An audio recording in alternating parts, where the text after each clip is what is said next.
A blind 10-year-old boy sat alone on a freezing railroad bench as the last train disappeared into the winter night. In one hand, he held a worn photograph of a mother he barely remembered. In the other, a cane that was all that guided him through a world he could no longer see. The man who promised to reunite him with her had vanished. The town ignored him. The snow kept falling. But everything changed when an aging railroad conductor noticed the photograph tucked inside the boy's coat. What he saw in that picture would uncover a secret buried for 11 years, expose powerful men willing to destroy a family for money, and begin a journey that would lead a lost child back to the mother who never stopped searching for him. This is the story of Samuel Reed, the blind boy left behind at a railroad station, and the photograph that changed everything. The last train of the evening pulled away from Mercy Junction with a long, mournful whistle that seemed to stretch across the frozen prairie like a cry no one wanted to answer. Steam rolled over the platform in thick white clouds, swallowing the lantern light and blurring the shapes of travelers hurrying toward wagons, boarding houses, and waiting relatives. Boots struck wooden planks. Porters shouted over the engine's fading thunder. Mothers gathered children close beneath wool shawls. Men lifted trunks into freight carts. Within minutes, the platform that had been full of noise became almost empty, and sitting alone on a wooden bench near the telegraph office was a blind boy who did not know the train had left him behind until the sound of its wheels faded into the dark. His name was Samuel Reed, though most people called him Sam. He was 10 years old, small for his age, with pale blonde hair that fell over his forehead and clouded gray eyes that stared without seeing. In one hand he held a worn cane carved from hickory. In the other, he clutched a faded photograph so tightly that its corners had bent beneath his fingers. The photograph showed a young woman in a plain traveling dress, her eyes gentle, her hand resting on the shoulder of a much younger Sam before blindness had fully taken his sight. He did not remember her face clearly anymore. He remembered her voice. He remembered the way she smelled of lavender soap and train smoke. He remembered her singing softly whenever storms frightened him, but he did not understand why the man who had promised to take him to her had stepped off the train, told him to wait on the bench, and never returned. "Mister?" Sam called, turning his head toward the empty platform. "Mr. Hollis?" No one answered. The wind moved beneath the station roof and brushed cold fingers across his cheeks. Sam listened carefully. Since losing his sight to fever 2 years earlier, listening had become his way of seeing. He could tell where a door stood by the direction of a draft. He could tell when a horse was tired by the uneven rhythm of its hooves. He could tell when grown men were lying by the small pauses they left between words. But now all he heard was the telegraph clicking inside the office, a loose sign knocking against its chain, and the distant fading sound of the train that had carried away every familiar voice. He swallowed hard and lifted the photograph closer to his chest. "Mama?" he whispered, though he knew she was not there. Across the platform, Conductor Thomas Avery stepped down from the rear baggage car after completing his final inspection. At 52, Avery had spent nearly 30 years working rail lines across the West. His beard had gone silver at the edges, his Navy conductor's coat was worn at the cuffs, and his face carried the tired sternness of a man who had seen too many strangers vanish between towns.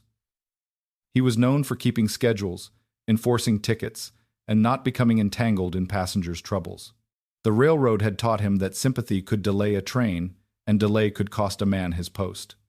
He had one rule: do the job, keep moving, don't ask questions that belong to other people. But as he crossed the platform with his lantern, he noticed the boy still sitting on the bench. Avery frowned. "Son," he called. Sam turned toward the sound. "Sir? Where are your people?" The boy hesitated. "Mr. Hollis told me to wait." Avery looked toward the empty street beyond the station. "Who is Mr. Hollis?" "The man taking me to my mother." "And where is he now?" Sam's lower lip trembled despite his effort to keep still. "I don't know." Avery looked down the platform, then toward the station master's office. The last passengers were gone. No one appeared to be searching for a blind child. That was never a good sign. "How long have you been sitting here?" "Since before the whistle." "Before we pulled out?" Sam nodded. Avery's frown deepened. "Did you have a ticket?" Sam reached into his coat pocket and removed a crumpled ticket stub. Avery took it and held it near the lantern. The ticket had been purchased from Fairwater to Mercy Junction only, not beyond. Someone had not intended for the boy to continue. "Where were you supposed to go after this?" Avery asked. to Silver Bend. The name struck him faintly, but he could not place why. That's 2 lines west. Mr. Hollis said my mother was waiting there. Sam lifted the photograph. He said she sent for me. Avery almost looked away. He had heard enough lies in his life to recognize the shape of one before it was fully spoken. Still, he kept his voice measured. May I see that? Sam held the photograph out carefully. The moment Avery's lantern light touched it, the conductor went still. The woman in the photograph was older than when he had known her, but there was no mistaking the eyes, the shape of the mouth, or the small silver locket pinned to her collar. Clara Reed. The name rose from the past like smoke from an old battlefield.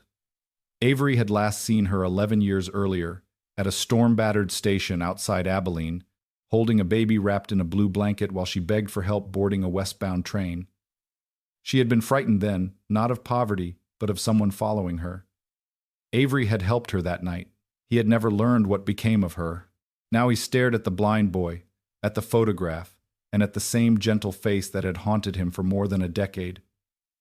Where did you get this picture? He asked, his voice lower than before. Sam heard the change immediately. It was in my mother's Bible. What is your mother's name? Clara Reed. Avery closed his hand around the photograph without meaning to. The platform seemed to tilt beneath him. And your name? Samuel. The conductor drew a slow breath. 11 years ago, Clara's baby had been named Samuel.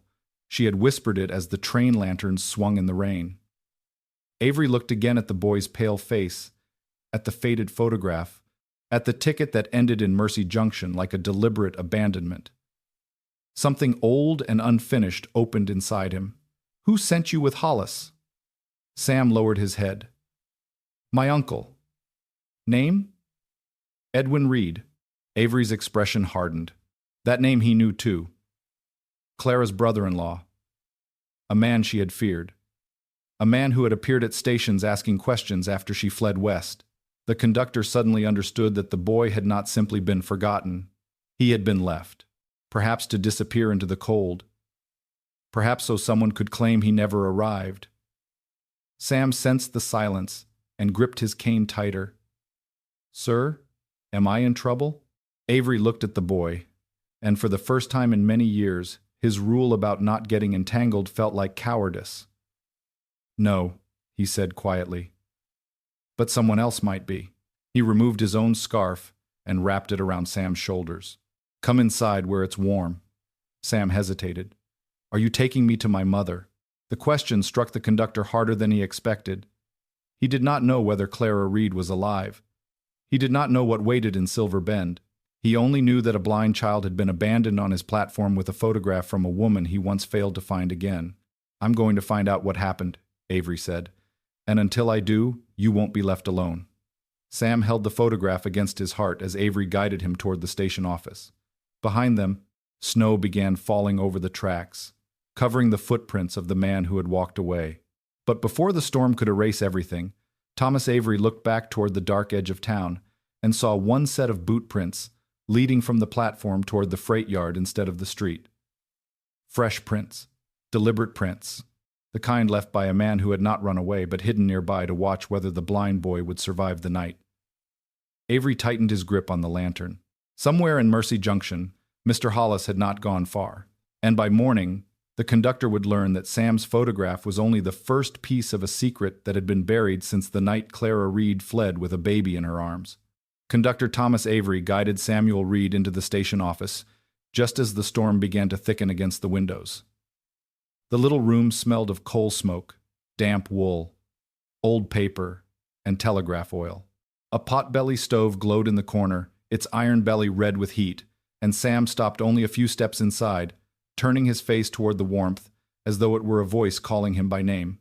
Avery removed his gloves and hung his lantern on a peg beside the ticket counter. The station master, Mr. Wilkes, looked up from his ledger with a frown that deepened when he saw the blind boy. "What's this?" he asked.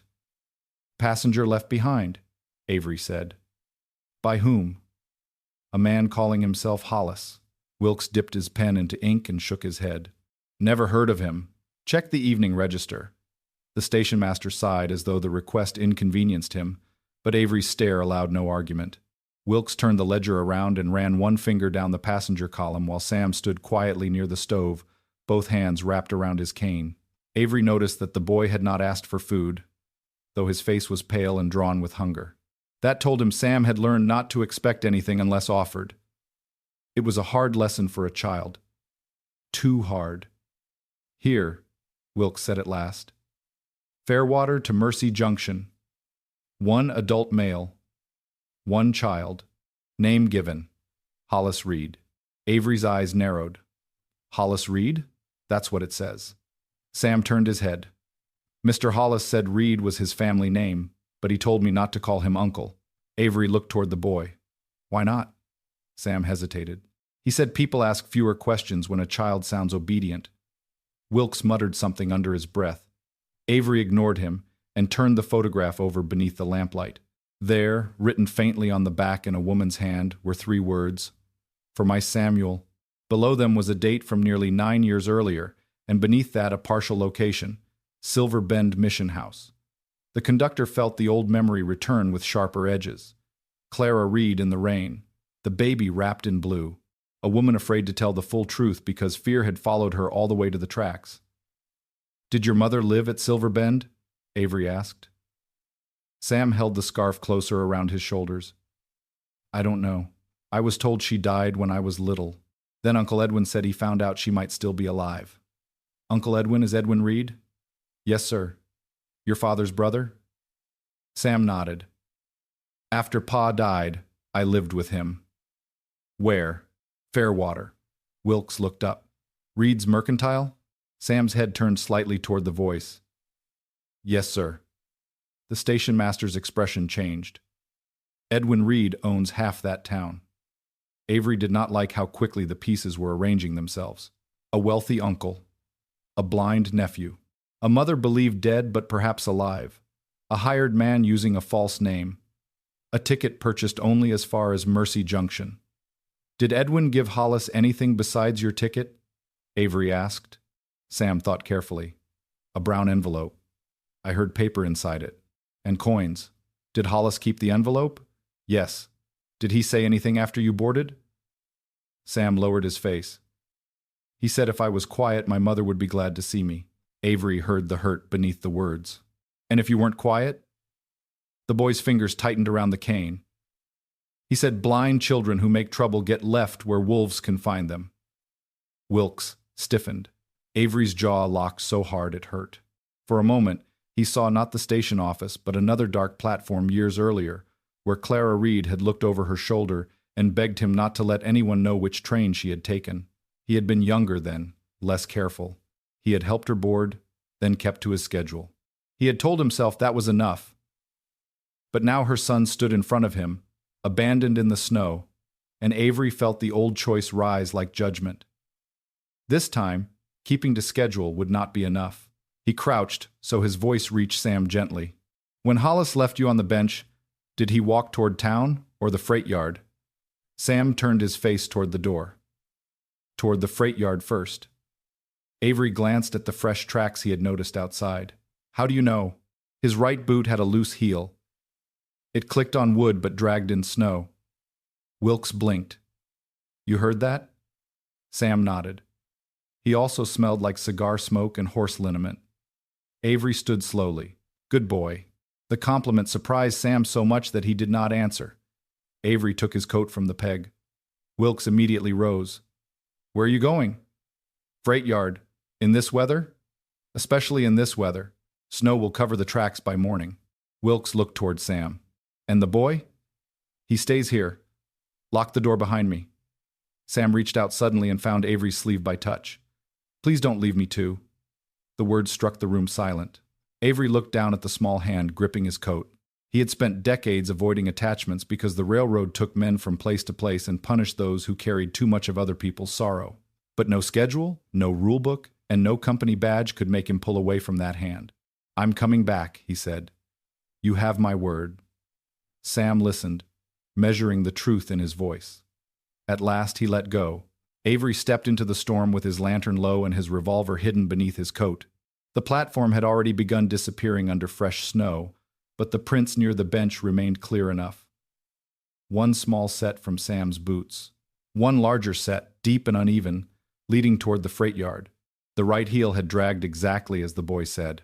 Avery followed the tracks past stacked crates, coal bins, and a line of idle freight cars. The wind pushed steam and snow through the yard, turning every lantern glow into a blurred halo. Near the livestock pens, the prince paused beside a storage shed. Avery lifted the lantern. A cigar stub lay half buried in the snow near the door. Still warm. He lowered the lantern and listened. At first he heard only wind. Then came the faint scrape of movement inside the shed. Avery drew his revolver. "Hollis!" he called. The sound stopped. "Railroad property." "Step out." For several seconds nothing happened. Then the shed door burst open and a man lunged into the storm, knocking the lantern from Avery's hand. The light spun across the snow. Avery grabbed at the man's coat, but the stranger twisted free with surprising strength and ran toward the freight cars. He was tall, broad-backed, and wearing a dark hat pulled low. His right boot dragged as he fled. Boots slipping on frozen ground. The man reached a ladder and began climbing onto the roof of a stationary freight car. Avery caught his ankle and pulled. Hollis kicked backward, striking Avery in the shoulder, then scrambled over the top and dropped down the far side. By the time Avery rounded the car, the man had vanished beyond the coal stacks. Only one thing remained behind. A torn piece of brown paper caught on a nail near the ladder. Avery pulled it free and carried it back to the station office, his coat dusted with snow and his shoulder throbbing. Inside, Sam stood exactly where he had left him, head lifted, listening for the door. Relief passed across the boy's face before he could hide it.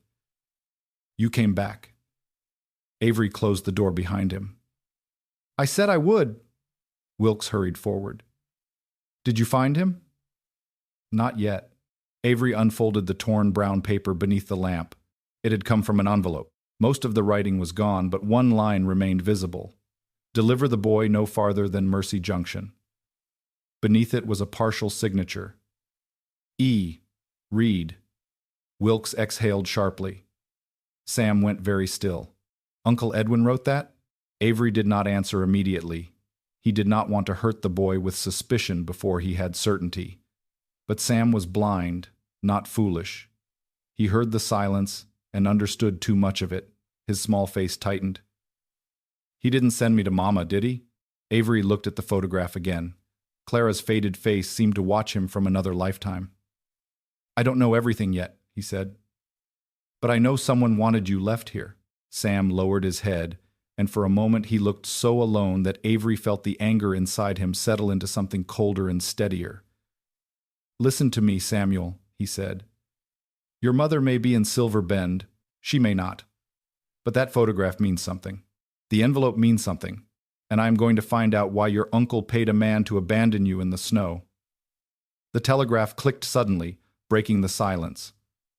Wilkes crossed to the machine and began writing the message as it came through. His face changed line by line. "Avery," he said slowly. "This just came from Fairwater." Avery turned. "What does it say?" Wilkes swallowed. "Edwin Reed is offering a reward for the return of his missing blind nephew. Claims the boy was abducted from the train." Sam froze. Avery took the telegram and read it himself. The lie was already moving faster than the truth. By morning, every station along the line might be searching for Sam as stolen property. And if Edwin Reed had enough money to shape the story, then Samuel Reed was in more danger than Avery had first imagined. The conductor folded the telegram, looked at the photograph, and then at the frightened boy by the stove.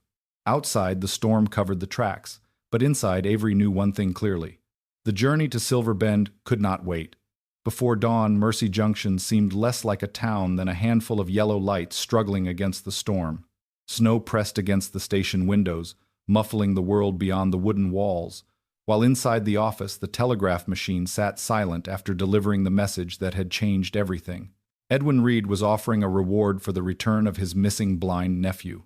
The lie was already traveling down the rails, carried by copper wire and repeated by men who trusted money more quickly than truth.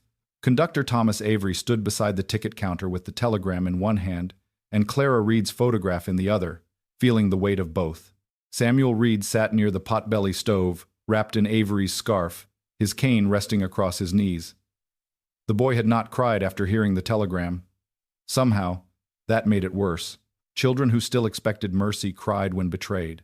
Children who had learned betrayal too early often went quiet. Avery had seen that silence before in railroad depots, orphan trains, mining towns, and war camps. It was the silence of a child listening for the next harm. "You should eat," Avery said. Sam turned his face toward him. "I'm not hungry." The conductor looked at the untouched biscuit on the desk. That wasn't a question. Sam hesitated, then reached carefully until Avery placed the biscuit in his hand. He took a small bite. Polite even in hunger, Station Master Wilkes paced behind the counter, rubbing his forehead. "This is trouble, Tom. Reed's got money. If word comes that we held the boy after a reward notice, the company will ask questions." Avery folded the telegram. "Let them. Easy for you to say." "It is." Wilkes stopped pacing. "And what do you intend to do?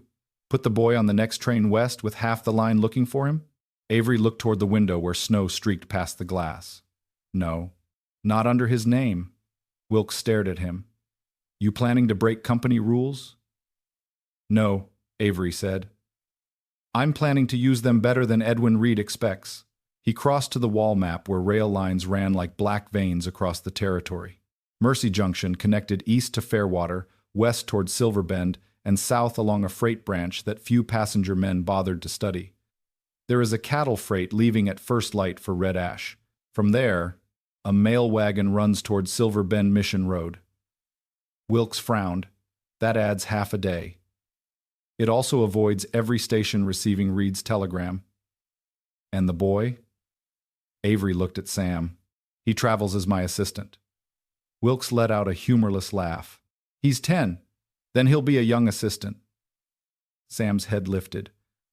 "I can help." The urgency in his voice made Avery's expression soften. "I know you can." Wilkes lowered his voice. "Tom, if you do this, Reed could accuse you of kidnapping." Avery tucked Clara's photograph into an inner pocket, then paused and placed it instead in Sam's hands. The boy's fingers immediately closed over it, as if it were the last solid thing in the world. A man who abandons a blind child in a snowstorm loses the right to decide who is guilty. Wilkes had no answer to that. As the first gray line of morning appeared beyond the storm, Avery prepared quickly. He exchanged his bright conductor's cap for an older work hat, turned his coat inside out to show the plainer lining, and borrowed a freightman's canvas bag from Wilkes. Sam listened to every movement. "Are you changing clothes?" he asked. Avery almost smiled. "Some? So people won't know you're the conductor? So people won't ask why a conductor is taking a boy west after a reward notice?" Sam considered that. "Should I pretend not to be blind?" Avery looked at him sharply. "No." The boy lowered his face. "Uncle Edwin always said people trust a helpless child until he becomes inconvenient." Avery crouched beside him. "Listen to me carefully. Your blindness is not something to hide, and you are not inconvenient." Sam's lips parted slightly, as though no one had ever said such a thing to him. Avery's voice grew quieter. "But we will let people think what they already expect to see. A railroad man with a child helper. Nothing more." By sunrise, the freight yard had begun to stir. Men shouted over the clank of couplings. Steam hissed beneath the engine. Cattle lowed from stock cars, their warm breath rising through the cold air. Avery guided Sam across the platform with one hand lightly touching the boy's shoulder. He did not pull him. He did not drag him. He gave small warnings, steady and calm. "Step down. 3 boards ahead. Rail to your left. Good." Sam moved carefully, but not helplessly. Avery noticed how quickly the boy learned the pattern of his voice. Near the loading ramp, a brakeman named Miles squinted at them through the falling snow. "Who's the boy?" "Temporary assistant," Avery said. "Company paying children now?" "Company barely pays men." Miles laughed and lost interest, which was exactly what Avery wanted. They climbed into the rear freight caboose just as the engine gave a low whistle. Inside, the stove had not yet warmed the car, but it was sheltered. Sam sat on a wooden bench while Avery pulled the door shut. The train lurched forward. Mercy Junction began sliding away behind them. For the first time since being abandoned, Sam let out a breath that sounded almost like relief. "Are we going to my mother now?" he asked. Avery looked through the small rear window at the station, shrinking into the storm. "We're going to Silver Bend. What we find there, we'll face." Sam nodded, but his hand moved to the photograph. "Do you think she wanted me?" The question nearly broke something in Avery. He had no right to promise what he did not know. But he also remembered Clara Reed's face that night in the rain, the way she had held the baby as though the entire world might take him if she loosened her arms. "Yes," he said. Sam turned toward him. "You sound certain. I saw her once." "With you." The boy went perfectly still. "You knew my mother?" Avery sat across from him as the freight car rocked along the tracks. He had intended to wait before telling that part. But Sam deserved truth, at least as much as could be safely given. "I met her 11 years ago. At a station near Abilene. She was traveling west with a baby." Sam's voice became almost a whisper. "Me? Yes. Was she running away?" Avery looked at the coal stove, remembering rain striking the platform roof, Clara's frightened eyes, the way she had pressed a small coin into his hand though he tried not to take it. "She was afraid of someone. Uncle Edwin?" "I believe so." Sam's fingers tightened around the photograph.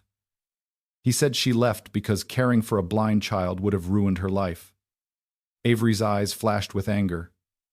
"You weren't blind then." "I know." The boy's voice was small. "That's why I wondered why she didn't come back after I lost my sight." Avery leaned forward. "People tell lies for many reasons, Samuel. Sometimes to steal money, sometimes to steal land, sometimes to steal children." The words settled between them. Outside, the freight train thundered across a trestle, the frozen creek below flashing briefly through gaps in the planks. Sam seemed to listen not to the train, but to the shape of a possibility too fragile to touch. Maybe his mother had not abandoned him. Maybe someone had kept them apart. At Red Ash, they left the freight line before noon.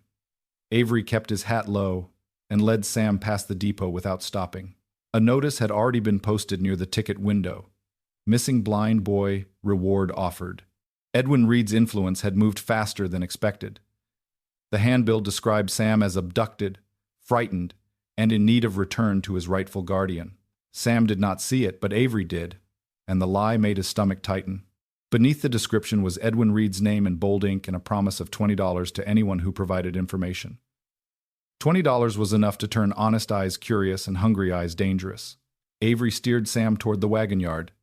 "Stay close. Is something wrong?" Handbill. Sam understood immediately. "About me." "Yes. Does it say I was taken?" Avery did not answer quickly enough. Sam gave a small nod. "I thought so. They found passage with a male driver named Mrs. Hattie Boone, a stout widow with sharp eyes, a shotgun beside her seat, and no patience for long explanations. Avery paid double fare and said they were headed toward Silver Bend Mission Road. Hattie looked at Sam, then at Avery, then toward the posted reward notice across the yard. "That boy on the wall?" she asked. Avery's hand moved near his coat. "Maybe." Hattie spat into the snow. "I don't read reward papers written by rich men in clean offices. They usually leave out the important sin." She jerked her chin toward the wagon. "Climb in." Avery decided he liked her immediately. The mail wagon rolled west through a country of white fields, bare cottonwoods, and distant hills. Hattie drove hard, saying little. Sam sat between sacks of mail with a blanket over his knees, listening to the wheels and horses. For several hours nothing followed them except crows and wind. Then, near a narrow cut between two ridges, Hattie slowed slightly. Avery noticed. "What is it?" She kept her eyes ahead. "Rider behind us. Been there since the last bend." Avery looked back. A dark figure moved along the ridge trail, far enough to avoid recognition but close enough to follow. Sam heard the change in the wagon wheels as Hattie urged the horses faster. "Is someone coming?" he asked. Avery rested a hand on the boy's shoulder. "Maybe." The rider disappeared behind a rise, then reappeared closer. Hattie's expression hardened. "Hold tight!" She snapped the reins. The wagon jolted forward. Mail sacks slid. Sam grabbed the bench. Avery braced himself and looked back just as the rider lifted something in his hand. Not a rifle. A signal mirror catching the pale sun. Another rider appeared ahead near the bend. The road to Silver Bend was being watched. Edwin Reed had not merely sent telegrams. He had sent men. Hattie cursed under her breath and pulled the team toward a side trail barely visible beneath the snow. "Old mining road," she shouted. "Rough, but it cuts south." The wagon bounced violently as it left the main road. Sam nearly fell, but Avery caught him. Behind them, hoofbeats grew louder. The chase lasted only minutes, but it felt far longer. Branches whipped the wagon sides. One mail sack tumbled out. Hattie drove like a woman who had outrun worse than hired men. At last, the side trail dipped into a wooded hollow where thick pines swallowed the wagon from sight. Hattie pulled the horses to a halt beneath a rocky overhang and raised one finger for silence. The riders thundered past on the road above, unaware of the hollow below. Sam sat motionless, breathing fast. Avery kept one hand over the boy's shoulder until the hoofbeats faded. Hattie looked back at them. "Whatever this is, it ain't a family disagreement." Avery's face was grim. "No." Sam lifted his head. "They don't want me to reach Silver Bend." Avery looked toward the west where the mission road lay hidden beyond the hills, which means that's exactly where we have to go. As dusk settled over the hollow, Hattie agreed to take them as far as the abandoned miners' chapel near the old mission trail. From there, Silver Bend would be half a day's walk. Avery checked his revolver, then looked at Clara's photograph in Sam's hands. The faded image had begun as a clue. Now it felt like a map leading through danger. Somewhere ahead waited the truth about Clara Reed, Edwin's lies, and the reason a wealthy man would rather abandon a blind child than let him reach his mother. And as the wagon rolled deeper into the darkening hills, Sam held the photograph close and whispered words so softly only Avery heard them. "Please be real, Mama." The conductor looked into the winter dusk and silently promised that before this journey ended, somebody would answer that prayer. The abandoned miners' chapel stood hidden among snow-covered pines like a forgotten promise from another century.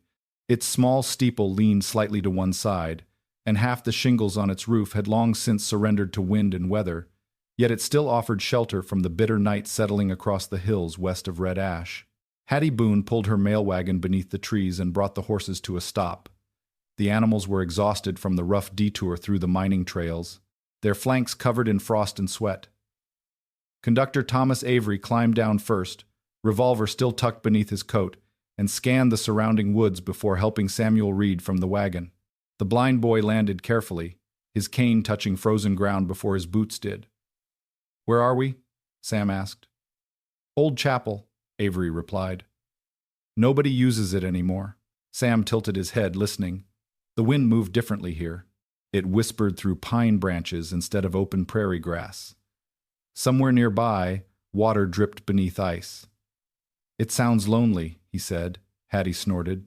"Then it fits the rest of the territory." Yet despite her rough words, she handed him a wool blanket before unloading her mail sacks. The three of them entered the chapel through a crooked wooden door that groaned like an old man waking from sleep. Inside, dust covered the pews. A stone fireplace stood at one end beneath a faded wooden cross. Avery quickly gathered fallen branches from outside while Hattie coaxed a fire into life. Within an hour, warmth filled the small room. Shadows danced across the walls. For the first time since leaving Mercy Junction, the danger felt slightly farther away. Slightly. Not entirely. Sam sat close to the fire with Clara Reed's photograph resting in his lap. Avery watched him quietly while sipping coffee from a tin cup. The boy had asked surprisingly few questions since the chase. That worried him more than fear would have. Children who carried too many unanswered questions often learned to bury them. Eventually, those buried questions became wounds. Hattie must have sensed the same thing. She lowered herself onto a pew and looked directly at Sam. "You want to know something, don't you?" The boy smiled faintly. "Many things. Then ask." Sam hesitated. "Do you think my mother is alive?" The question settled over the chapel like fresh snow. Hattie glanced toward Avery. The conductor stared into the fire before answering. "I don't know." Sam nodded slowly. "But you think she might be?" "Yes." "Because of the photograph?" Avery shook his head. "Because of the lies?" Sam looked confused. "What does that mean?"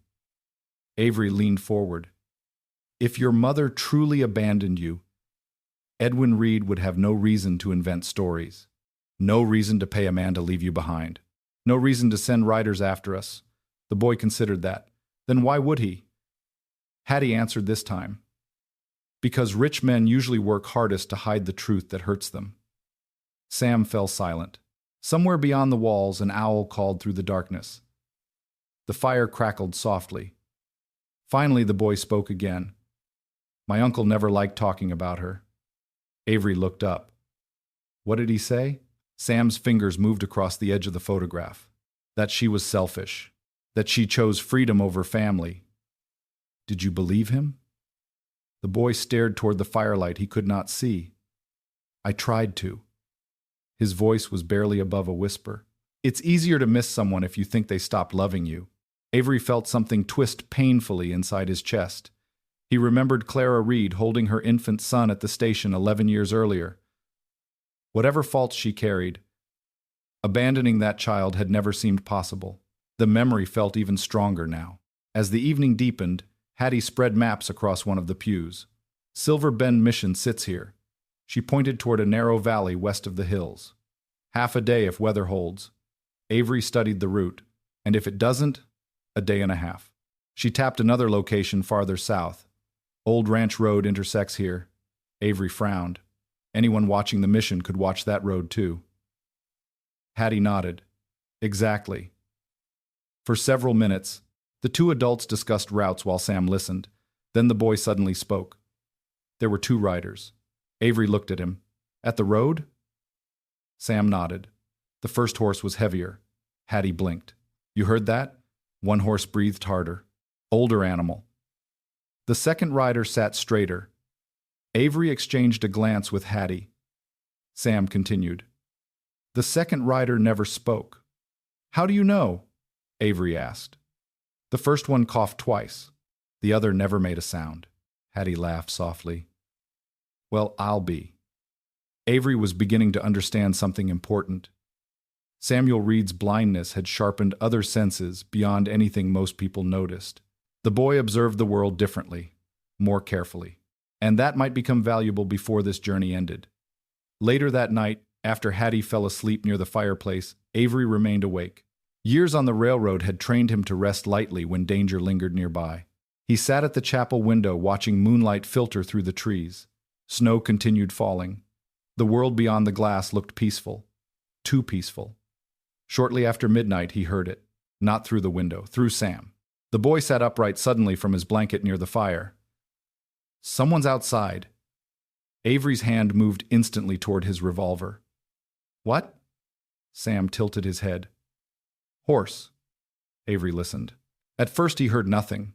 Then, faintly, beneath the wind, came the distant sound of a horse shifting its weight. Hattie woke immediately. Where?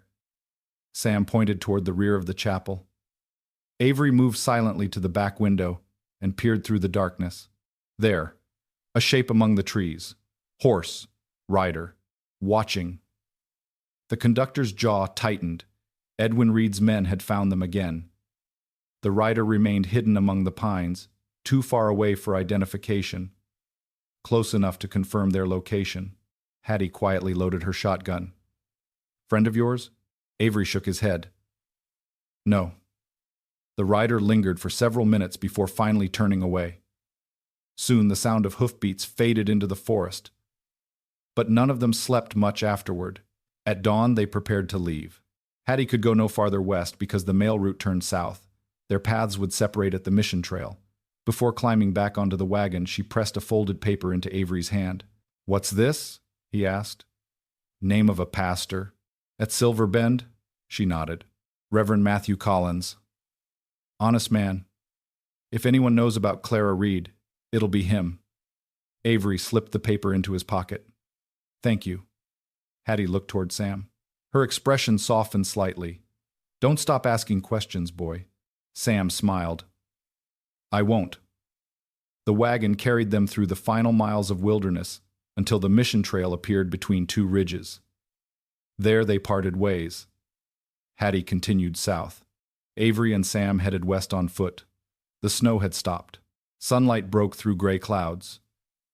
For the first time in days, the journey felt almost hopeful. The trail wound downward into a broad valley surrounded by cottonwoods. Near noon, they finally saw the first buildings of Silver Bend. Smoke rose from chimneys. Church bells echoed faintly across the snow. Sam stopped walking. "Is that it?"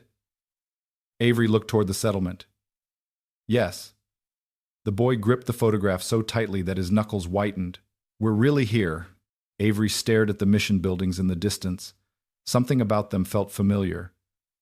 Then he saw the chapel tower. Memory struck him immediately. 11 years earlier, Clara Reed had mentioned a mission, not by name, only once.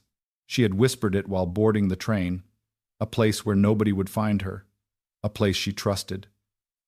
Silver Bend. The realization sent a chill through him. They had finally reached the place where Clara intended to disappear. But as they approached the outskirts of town, Avery noticed something else.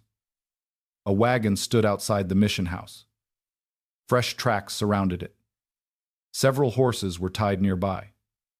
Men had arrived recently, men who looked too well dressed to be local ranchers, and standing beside the mission entrance was a tall stranger wearing a black coat and a silver watch chain.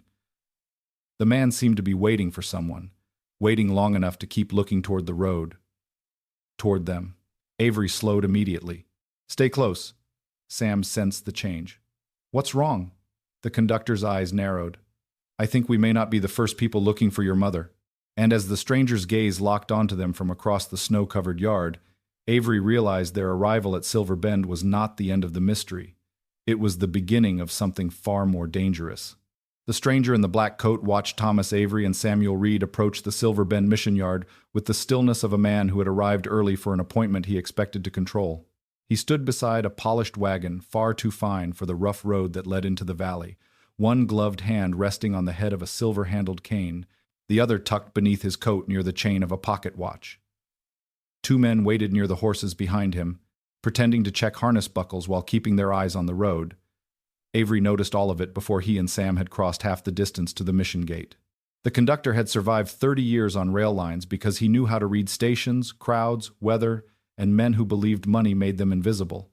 This stranger had brought authority with him like a weapon. Sam, unable to see the man ahead, sensed the change through Avery's breathing. "Is he looking at us?" The boy whispered. "Yes." "Is he one of Uncle Edwin's men?" "Maybe." Sam's hand tightened around his cane. "Should we run?" Avery kept walking at a steady pace. Not yet. Running in open snow would only confirm fear. Besides, there were mission workers in the yard, women carrying baskets, two boys stacking firewood, an old man leading a mule toward the barn. Public places could be dangerous, but they also made certain kinds of violence inconvenient. The stranger stepped forward before they reached the porch. "Mr. Avery, I presume." The conductor stopped. "You have me at a disadvantage." The man smiled without warmth. "Silas Vane, attorney for Edwin Reed of Fairwater." Sam went rigid. Avery shifted slightly, placing himself closer to the boy. "You're a long way from Fairwater, Mr. Vane. So are you. Considering the railroad believes you are assisting in the unlawful removal of a child from his guardian. Is that what Edwin calls abandoning a blind boy in a snowstorm?" The attorney's smile thinned. "Strong accusation." "Accurate one." Silas Vane looked down at Sam with a performance of pity that did not reach his eyes. "Samuel, your uncle is very worried." Sam said nothing. "You must be frightened. This man has misled you." Avery felt Sam tremble, but the boy's voice remained quiet. "Did Uncle Edwin send Mr. Hollis to take me to my mother?" Vane paused only a fraction of a second. A small pause. "The kind Sam always heard. Your uncle sent a trusted escort to protect you. Then why did the escort leave me?" The attorney's expression tightened. There was confusion. Sam lifted his face toward the sound of the lie. "No, sir. There was snow. There was a bench. There was a train leaving. There was no confusion." For the first time, one of Vane's men glanced away. Avery almost smiled. The boy might have been blind, but he had just made a lawyer stumble in front of witnesses. Before Vane could recover, the mission door opened, and Reverend Matthew Collins stepped onto the porch. He was a tall, spare man in his late 50s with kind eyes, a worn black coat, and a Bible tucked beneath one arm. His expression sharpened when he saw the scene in the yard. "Mr. Vane," he said, "I told you before, no one here has business with Edwin Reed." Vane turned smoothly. "Reverend Collins, I am here only to recover a missing child." The pastor looked toward Sam. Something changed in his face the moment he saw the boy's clouded eyes and pale blonde hair. Not surprise exactly. Recognition. "What is your name, son?" Sam swallowed. "Samuel Reed." Reverend Collins came down the porch steps slowly. "May I see what you're holding?" Sam hesitated, then held out the photograph. Avery watched the pastor take it gently and study it beneath the winter light. The Reverend closed his eyes for a brief moment, and when he opened them again, grief stood plainly there. "Clara," he whispered. Sam heard the name like a bell. "You knew her?" The pastor looked at him with great tenderness. "Yes, child. I knew your mother." Sam's lips parted. "Is she here?" The mission yard seemed to grow silent around the question. Even Vane said nothing at first. Reverend Collins lowered the photograph slowly. "Come inside." Vane stepped forward. "The boy will not go anywhere without my authority." The pastor turned, and though he was not armed, his voice carried enough steel to stop the attorney in place. "This is mission ground, Mr. Vane. You have no authority here." Vane's face darkened. "Edwin Reed is the child's legal guardian, perhaps." The pastor looked at Sam. But guardianship built on lies has a way of trembling when truth enters the room. Avery liked the Reverend immediately. He guided Sam toward the mission house, while Vane and his men remained outside, furious but unwilling to cause a scene before witnesses. Inside, the mission was warm and plain. A long table filled the main room. Shelves held blankets, medicine jars, and folded clothing. Children whispered from an adjoining room, and somewhere nearby, a woman hummed while stirring soup. Sam stood just inside the doorway, trembling with anticipation. Reverend Collins closed the door, then returned the photograph to him. "Your mother came here 11 years ago," he said gently. Sam's face turned toward him. "With me?" "Yes." "What happened to her?" The pastor looked toward Avery, then back at the boy. "She stayed several months.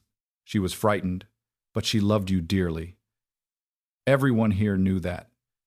She worked in the kitchen, helped nurse the sick, and sang to you every evening in the West Room." Sam's throat moved. "Then why did she leave me?" The Reverend's face filled with pain. "She didn't." The room seemed to tilt. Sam took one step backward, and Avery reached to steady him. "What do you mean?" Sam whispered. Reverend Collins crossed to a locked cabinet and removed a worn ledger. He opened it to a page marked with a faded ribbon. One night, Clara received word that Edwin Reed had found her. She planned to leave again by morning, but before dawn men came to the mission. There was confusion. A fire started in the stable. In the chaos, you disappeared. Sam's breathing quickened. "I was taken?" "Yes." "By who?" The pastor's jaw tightened. "We believed Edwin's men took you. Clara believed it too." Avery felt anger rise in him, slow and terrible. "What happened to Clara?" Reverend Collins looked down at the ledger. "She went after you." Sam gripped the table. "Where is she?" The pastor did not answer immediately. That pause hurt more than words. Finally he said, "She was injured on the road north of here. A wagon accident during a storm. We found her 2 days later." Sam's voice broke. "Dead? No." The single word changed everything. Sam went completely still. Avery stared at the pastor. "She's alive?" Reverend Collins nodded slowly. "Alive, but not well. The injury weakened her. Fever followed. Her memory comes and goes. Some days she knows everything. Some days she thinks it is still the night Samuel was taken." Tears began slipping down Sam's cheeks. He did not wipe them away. "Where is she?" The pastor turned toward the hallway. "In the infirmary." Sam reached blindly for Avery's hand. The conductor took it without hesitation. Together they followed Reverend Collins down the narrow hall. Avery heard voices outside and glanced through a side window. Silas Vane stood in the yard speaking sharply to one of his men. The attorney's composure had cracked. That meant the truth inside the mission house threatened Edwin Reed more than Avery had yet understood. The hallway ended at a quiet room washed in soft winter light. A woman lay in a narrow bed near the window. Her hair had silver strands now. Her face was thinner than in the photograph, but Avery recognized her immediately. Clara Reed. Sam stopped at the threshold as though he could feel her presence before anyone spoke. The room was silent except for the faint crackle of the stove. Clara turned her head slightly. Her eyes opened. For one suspended moment she looked confused, trapped somewhere between memory and waking. Then Sam whispered, "Mama?" Clara's lips parted. Her hand trembled against the quilt. "Samuel?" The boy made a sound that was half sob, half breath, and moved toward the bed. Avery guided him the final steps. Clara reached up with shaking hands and touched his face, his hair, his blind eyes, as though counting every year stolen from her. "My baby," she whispered. "My little Samuel." Sam collapsed against her, crying with the force of every lonely night he had survived. Clara held him as tightly as her weakened arms allowed, repeating his name again and again, each time as if it brought her back from the edge of a long darkness. Avery stood near the doorway, unable to speak. He had seen reunions at stations before. Husbands home from cattle drives, sons returning from war, daughters stepping off trains into the arms of mothers. But he had never seen grief and hope collide with such force. Reverend Collins wiped his eyes quietly. For several minutes, the world beyond the room ceased to exist. Then Clara looked past Sam and saw Avery. Recognition flickered faintly. "The conductor," she whispered. Avery stepped closer. "Yes, ma'am. You helped us once." His voice roughened. "Not enough." Clara shook her head weakly. "You helped us live one more night." Sam held her hand. "Mama, Uncle Edwin said you left me." Clara's face twisted with pain. "Never. He said you didn't want me after I went blind." A terrible grief crossed her face. "I didn't know." She pulled his hand to her lips. "I never knew.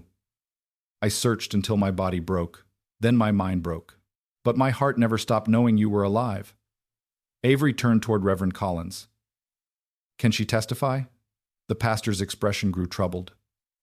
"Some days, yes. Some days, no." Clara's eyes sharpened unexpectedly. "I can today." Her voice was frail, but the determination inside it was unmistakable. "Edwin took him because of the inheritance." Avery looked at her. "What inheritance?" Clara closed her eyes, gathering strength. Samuel's father left land near Fairwater, not to Edwin, to Samuel. Edwin could control it only as long as Samuel remained dependent, hidden, or declared unfit. The final piece of the shape appeared. A blind child was not merely unwanted. He was valuable. Sam's existence stood between Edwin Reed and land, money, and power. Before Avery could ask more, shouting erupted outside the mission house. A door slammed. One of the mission boys ran into the hallway, breathless. "Reverend Collins! Mr. Vane says he has men from the county. He says they're taking the boy now." Sam tightened his grip on Clara's hand. Clara tried to sit up despite her weakness. Avery stepped toward the window and saw 3 mounted men entering the yard, one wearing a deputy's badge. Whether real or bought, Avery could not yet tell. Silas Vane stood below with a satisfied expression, looking toward the infirmary windows, as if he already knew he had arrived too late to keep the reunion from happening, but not too late to tear it apart. Avery's face hardened. He turned back to Sam and Clara. "No one is taking him without a fight." Reverend Collins closed his Bible with quiet resolve. Clara held her son close. And outside, as Boots climbed the mission steps, the truth that had finally reunited mother and child was about to be tested against the full power of Edwin Reed's lies. The pounding on the mission house door echoed through the hallway like a judge's hammer striking wood. Samuel Reed clung to his mother's hand beside the infirmary bed while Clara Reed struggled to remain upright against her pillows. Years of illness had weakened her body, but fear for her son gave her strength that pain could not erase. Reverend Matthew Collins stood near the doorway, his Bible still tucked beneath one arm, while Conductor Thomas Avery moved toward the window and watched the men gathering outside. Silas Vane stood at the center of them, with the confidence of a man accustomed to using law as a weapon. Beside him waited 3 mounted riders and a broad-shouldered deputy whose badge caught the pale winter light. The attorney was no longer pretending patience. He believed he had enough authority to take Samuel away before the truth could spread any farther. Avery turned from the window. "They're coming in." Sam's fingers tightened around Clara's hand. "Will they separate us again?" Clara's eyes filled with tears. "Not if I can help it." Another knock rattled the front door. Reverend Collins drew a slow breath and stepped into the hallway. "Stay here," he told Avery. "Let me speak first." The pastor walked calmly toward the entrance while Avery remained near the infirmary door, listening. Moments later, the front door opened. Cold air swept into the building. Vane's voice arrived first. "Reverend Collins, under the authority of Fairwater County guardianship records, I am here to recover Samuel Reed and return him to his lawful guardian." "You mean Edwin Reed?" Collins replied evenly. "I do." "Then you are standing on mission property asking me to surrender a child to a man accused of abandoning him." Vane's tone hardened. "Accused by whom?" "By the child himself." The attorney laughed softly. A frightened boy can be persuaded to believe many things. Avery could almost hear the smile on his face. The deputy finally spoke. "Reverend, I don't want trouble. If there's a legal guardian involved, we need to see the child." Collins answered immediately. "Then you'll also want to hear from the mother." Silence followed. Even through the hallway, Avery could feel the impact of those words. Vane recovered first. "Clara Reed is not mentally competent." "According to whom?" Collins asked. "Edwin Reed." "Convenient." Avery stepped into the hall before the conversation could continue. "You should hear her speak for herself." Vane's eyes narrowed the moment he saw him. "Mr. Avery, counselor." The attorney looked toward the infirmary. "I wasn't informed Clara Reed was present." "That's because you weren't invited." The deputy glanced between them. "If the mother is alive, I need facts, not arguments." Avery nodded. "Then come hear facts." Vane immediately stepped forward. "Absolutely not," the deputy frowned. "Why not?" For the first time, the lawyer seemed caught between urgency and caution. "Because Clara Reed is unstable." Reverend Collins folded his arms. "Interesting. You were demanding the boy 5 minutes ago. Now you're afraid of testimony." The deputy looked increasingly uncomfortable. Avery recognized the expression. The man expected a routine recovery. Instead, he had stumbled into a story with too many contradictions. "Let's hear her," the deputy said. Vane's jaw tightened, but refusing now would only deepen suspicion. "Very well." They entered the infirmary together. Samuel sat beside the bed, holding his mother's hand with both of his. Clara looked exhausted but determined. The deputy removed his hat respectfully. "Ma'am." Clara nodded. "Deputy." Vane spoke immediately. "Mrs. Reed, we're here to reunite your son with his lawful guardian." Clara's eyes flashed. "His lawful guardian?" She almost laughed. "The man who stole him?" The room grew still. The deputy looked toward Vane. The attorney interrupted quickly. "You have no proof of such a claim." Clara slowly pointed toward Samuel. "Proof is sitting beside me." Vane sighed dramatically. "You see, deputy? Delusions." "No," Clara said. "Memories." Her voice grew stronger with each word. 11 years ago, Edwin Reed learned my husband had left land and property in trust for Samuel. The trust transferred fully to my son when he reached adulthood. Edwin could manage it only while Samuel remained under his control. The deputy frowned. "What property?" Clara looked toward Avery. "The Reed Creek Ranch." Even Avery recognized the name. The ranch was one of the largest properties near Fairwater. Vane immediately stepped forward. "The ranch belongs to Edwin Reed." "No," Clara replied. "It belongs to Samuel." The attorney's composure cracked slightly. The trust documents were never finalized. "Because Edwin stole them." Reverend Collins stepped closer. "Do you have evidence?" Clara pointed toward an old wooden chest beside the bed. "Bottom compartment." Avery opened it carefully. Beneath blankets and papers lay a leather folder wrapped in cloth. The conductor carried it to the bed. Clara nodded. "Open it." Inside were letters, property records, legal copies bearing official county seals. Avery scanned the first page and immediately understood why Edwin Reed had become desperate. Samuel's father had indeed left the ranch to his son. Edwin had only temporary management rights until Samuel reached adulthood. If Samuel disappeared, died, or could be declared permanently incapable of inheritance, control could pass elsewhere. Vane's face lost color. The deputy took the documents. "These appear authentic." "They are authentic," Clara said. "Edwin came for Samuel because he wanted the ranch. When I fled to Silver Bend, he followed us. One night, the mission stable was set on fire. In the confusion, Samuel vanished. Tears filled her eyes. I searched until I collapsed." Samuel reached for her hand again. "Mama." Clara squeezed his fingers. "I never stopped looking." The deputy turned toward Vane. "Did your client mention any of this?" The woman is confused. "Am I?" Clara asked. She pointed toward the attorney. "Tell them why Edwin paid Hollis." Vane remained silent. "Tell them why he told everyone, 'I abandoned my child.'" Silence. "Tell them why he filed guardianship papers less than a month after Samuel disappeared." The deputy slowly folded the documents. Every answer Vane failed to give became its own answer. Outside, a small crowd had begun gathering near the mission yard. News traveled quickly in small communities. Mission workers stood near the windows. Ranchers passing through town had stopped to watch. Truth was becoming public. That frightened Vane more than any document. Finally, he straightened his coat. "This discussion changes nothing. The guardianship remains legal." "For now," Avery replied, "but not for long." Vane's eyes hardened. "You're making a mistake." "No," Avery said quietly. "You already made it when you left a blind boy on a bench."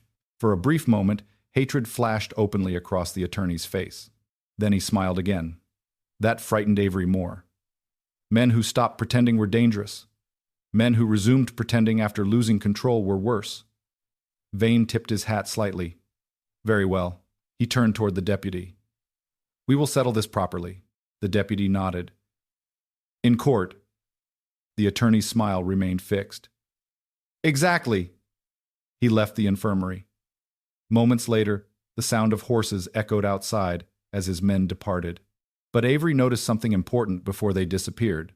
One rider remained behind near the edge of town. Watching. Waiting. The battle was not over. It had only changed shape. Inside the infirmary, Samuel rested his head against Clara's shoulder.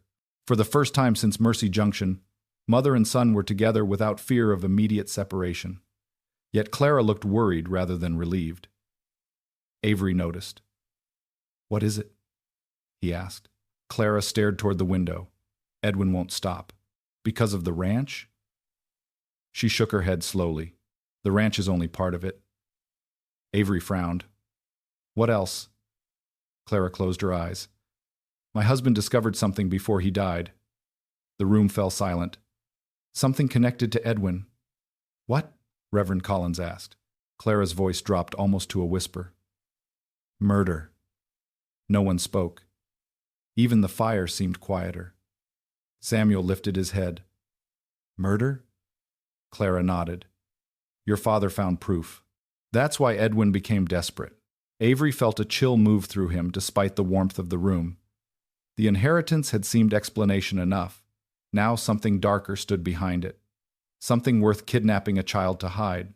Clara opened her eyes and looked directly toward Avery. "The proof still exists. Where?" The woman took a slow breath. "In a place Edwin believes no one can find." Avery saw fear in her face. Not for herself, for Samuel. Because if the evidence remained hidden, Edwin Reed would keep coming. And as winter sunlight faded across the mission windows, Avery realized their journey had become far more dangerous than protecting an inheritance.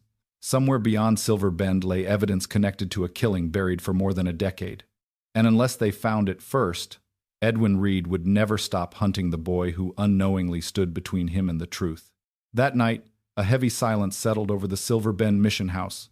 Outside, snow drifted through the valley beneath a pale moon, covering wagon tracks and fence posts alike. But inside the old building, no one slept easily. The revelation that Samuel Reed was heir to the Reed Creek Ranch had explained Edwin Reed's greed. The discovery that Samuel's father had uncovered evidence connected to a murder explained something far darker.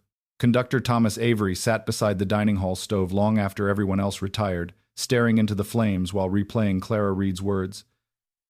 Somewhere, there existed proof that could destroy Edwin Reed, proof Samuel's father had hidden before his death, proof powerful enough to make a wealthy man steal a child, forge lies, and spend 11 years protecting a secret. The more Avery considered it, the less he believed Samuel's father's death had been natural. Shortly after midnight, Reverend Matthew Collins joined him at the stove, carrying 2 cups of coffee. He handed one to Avery and lowered himself into a chair. "You're thinking the same thing I am." Avery accepted the cup. "That Benjamin Reed may have been killed." Collins nodded slowly. Clara always suspected it. Avery stared into the dark liquid. Why didn't she tell anyone? Because she couldn't prove it. The pastor leaned back. Benjamin died after a fall from his horse. That's what everyone accepted. But Clara believed he discovered something connected to Edwin and was silenced before he could expose it. Avery looked toward the hallway leading to the infirmary. "And the evidence?" Collins sighed. Clara never knew where Benjamin hid it, only that he left clues. Avery frowned. Clues? According to her, Benjamin feared Edwin would search the house, so he concealed the evidence somewhere no one would think to look. Avery sat quietly for a moment. Somewhere above them, floorboards creaked softly. The mission had become crowded with secrets. Eventually, Collins stood. "Get some rest." Avery almost laughed. "I'll try." But sleep never came. Near dawn, a hand touched his shoulder. Avery woke instantly and found Samuel standing beside him. The boy still wore the oversized wool sweater someone from the mission had found for him. His hair was disheveled from sleep. "Sorry," Sam whispered. "I didn't mean to scare you." Avery sat upright. "What's wrong?" Sam hesitated. "I heard something." "Outside?" "No." The boy tilted his head. "Mama talking." Avery glanced toward the infirmary. "She's awake?" "She was dreaming." Sam lowered his voice. She kept saying the same words over and over. Avery stood immediately. Together they walked quietly down the hallway. The infirmary door remained slightly open. Inside, Clara slept restlessly. Sweat covered her forehead. She murmured faintly in her sleep. Avery listened carefully. At first the words made little sense. Then he heard them clearly. "The bell, beneath the bell." Clara repeated the phrase several times before falling silent again. Avery exchanged a glance with Samuel. "Does that mean anything?" the boy asked. Avery shook his head. "Not yet." Morning arrived cold and bright. After breakfast, Clara felt stronger than she had the previous day. Though still weak, her memory seemed unusually clear. When Avery told her what she had said during the night, surprise crossed her face. "The bell?" "You kept repeating it." Clara stared toward the window. "Benjamin used to say that." "What does it mean?" For several seconds she remained silent. Then her eyes widened slightly. "The church bell." Reverend Collins nearly dropped his spoon. "The old church?" Clara nodded. "Before Silver Bend built the new chapel, there was an older church farther up the valley." Collins frowned. "That place burned down years ago." "Not all of it." Clara looked at Avery. "Benjamin helped repair the bell tower after a storm." Avery leaned forward. "You think the evidence is there?" Clara slowly shook her head. "I don't know, but he once told me that some truths belong where everyone can hear them." Samuel smiled faintly. "A bell can be heard by everyone." The room grew quiet. Collins finally stood. "The ruins are still there." Avery looked toward him. "How far?" 3 miles north." Samuel immediately sat straighter. "We're going." Avery hesitated. "It could be dangerous." "Everything has been dangerous." The boy's answer sounded older than 10 years. Clara reached for her son's hand. "If Benjamin left something there, Edwin may not know about it." Avery considered the possibility. If they found evidence before Edwin's men did, they could finally expose the truth. If they failed, Edwin would continue hunting them. By mid-morning, Avery, Samuel, Reverend Collins, and a young mission worker named Luke set out toward the old church ruins. Snow crunched beneath their boots as they followed a narrow trail winding through cottonwoods and frozen creek beds. Samuel walked beside Avery using his cane, listening carefully to every sound around him. The valley felt peaceful, but Avery trusted peace less than danger. Danger announced itself. Peace often concealed it. After nearly 2 hours, the remains of the old church appeared atop a low hill. Most of the structure had collapsed decades earlier. Only part of the stone foundation and the bell tower remained standing. The bronze bell still hung above the ruins, weathered but intact. Samuel stopped and listened. Wind moved through cracks in the tower. Somewhere a loose chain rattled softly. "That's it," Collins said. Avery studied the ruins. "Where do we start?" Samuel suddenly tilted his head. "Wait." Everyone stopped. "Do you hear that?" Avery listened. Nothing. "Hear what?" "Metal." The boy pointed toward the tower. Something tapping. Luke frowned. "It's just the chain." Samuel shook his head. "No. Different." He began moving slowly toward the tower. Avery followed closely. The tapping came again. Very faint. Irregular. Almost hidden beneath the wind. Samuel touched the stone wall. "Here." Avery examined the area. At first, he saw nothing unusual. Then he noticed a section of stonework near the base that appeared newer than the surrounding masonry. Not new. Merely repaired. Carefully repaired. Exactly the kind of repair a man might make if he wished to hide something. Avery knelt. "Luke, bring me that iron bar." Minutes later, they pried loose the first stone. Then another. Snow fell from the cracks. Finally, a small cavity appeared behind the wall. Reverend Collins inhaled sharply. Inside rested a rusted metal box. For a moment, no one moved. 11 years of lies seemed to gather around that hidden compartment. Avery carefully removed the box and set it on the ground. The lock had long since corroded. One strike from the iron bar broke it open. Inside were papers wrapped in oilcloth, perfectly preserved. Collins unfolded the first document. His expression changed instantly. "Dear God." Avery took the paper. It was a ledger. Names, payments, dates, large sums transferred through multiple accounts. Several signatures appeared repeatedly. One of them belonged to Edwin Reed. Another belonged to Sheriff Nathan Crowley, who had died years earlier. A third name Avery recognized from railroad freight records. "What is it?" Samuel asked. Avery continued reading. His face darkened. "Corruption." Collins unfolded another paper, then another. Each seemed worse than the last. Fraud, stolen land transfers, false debts, witness payments. Finally, they reached a sealed letter addressed simply, "If anything happens to me." Avery opened it carefully. The handwriting belonged to Benjamin Reed. The letter described how he discovered a scheme involving stolen ranch properties and illegal land seizures throughout Fairwater County. He named Edwin directly. He named the sheriff. He named 3 businessmen. And at the end of the letter, Benjamin wrote a single sentence that froze everyone. "If I die unexpectedly, Edwin Reed will be responsible." Silence covered the hilltop. Even the wind seemed to stop. Samuel stood motionless. "My father wrote that?" Avery nodded slowly. "Yes." Collins crossed himself. Luke stared at the papers in disbelief. Then, from somewhere below the hill, came the distant sound of hoofbeats. Avery turned immediately. Riders. More than one. Moving fast. He stepped toward the edge of the ruins and looked down the slope. 4 men were climbing the trail toward the church. One wore a black coat. Even from a distance, Avery recognized Silas Vane. The attorney had found them again. And judging by the speed of the riders, he knew exactly what they had discovered. Silas Vane and his riders reached the old church ruins faster than Thomas Avery expected, their horses climbing the snowy trail in a hard line that left no doubt they had followed with purpose. Avery stood near the broken bell tower with the rusted metal box at his feet and the oilcloth-wrapped documents in his hand, while Reverend Collins moved protectively beside Samuel Reed. Luke, the young mission worker, looked pale but refused to step back.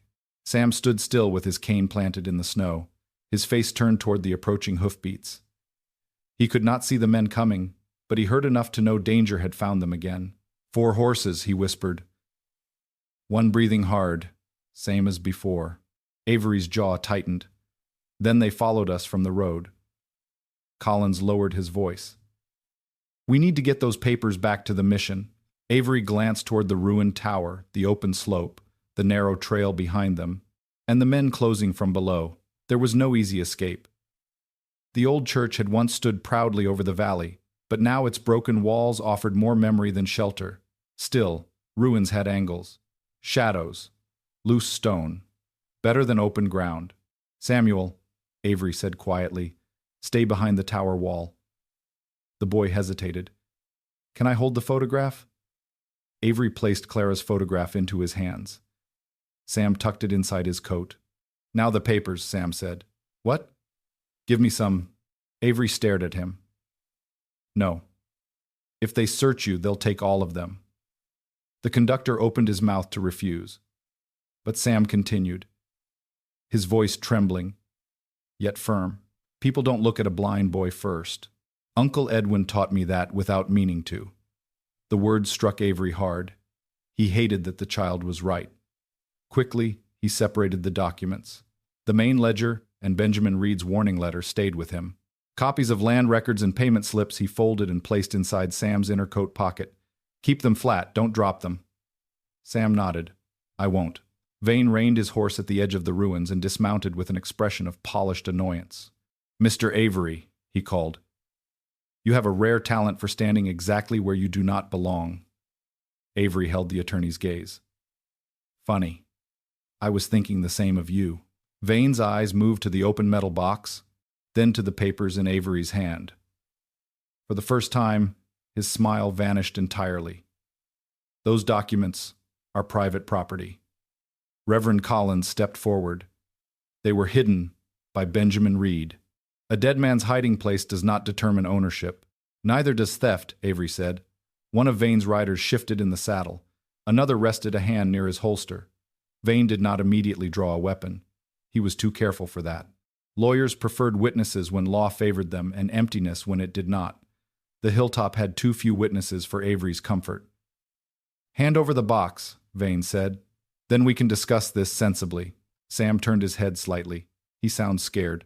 Vane's eyes cut toward the boy. You should be more respectful, Samuel. Sam's face remained calm. I know fear when I hear it.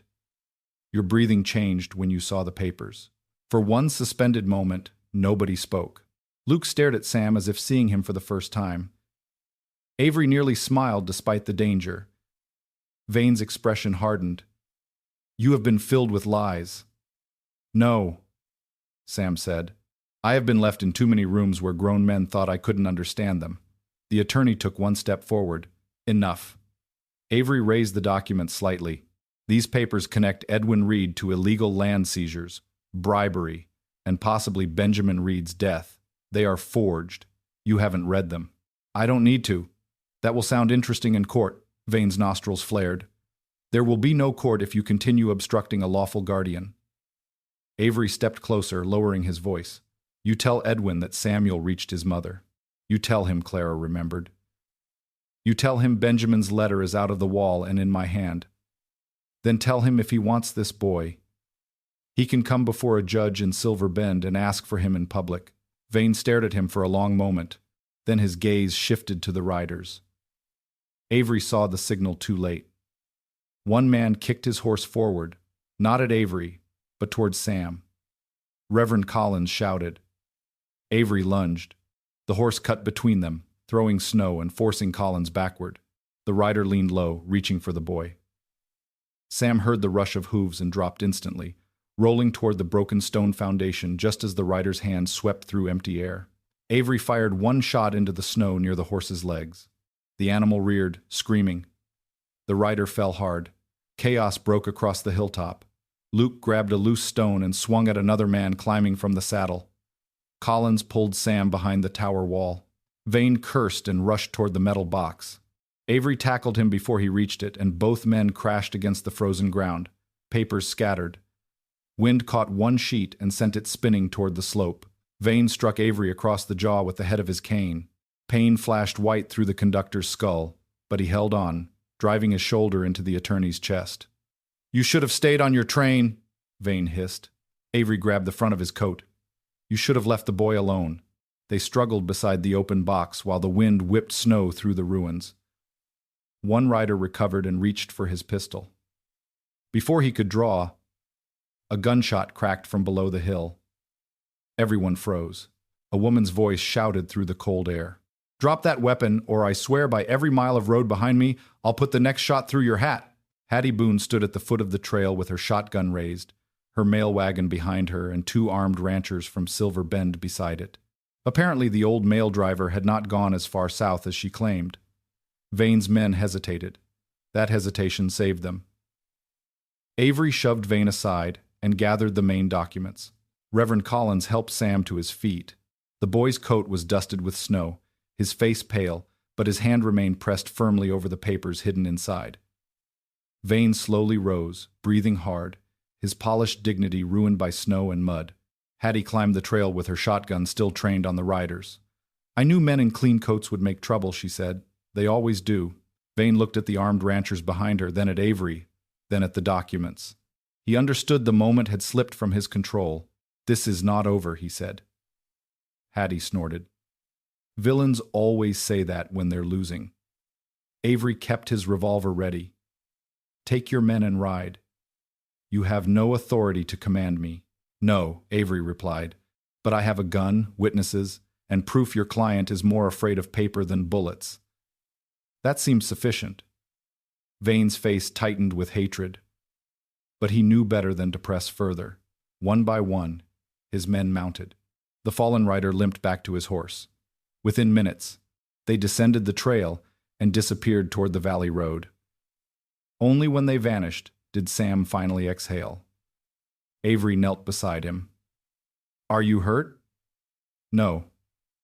"You sure?" Sam nodded, then pulled the folded documents from inside his coat. "I kept them."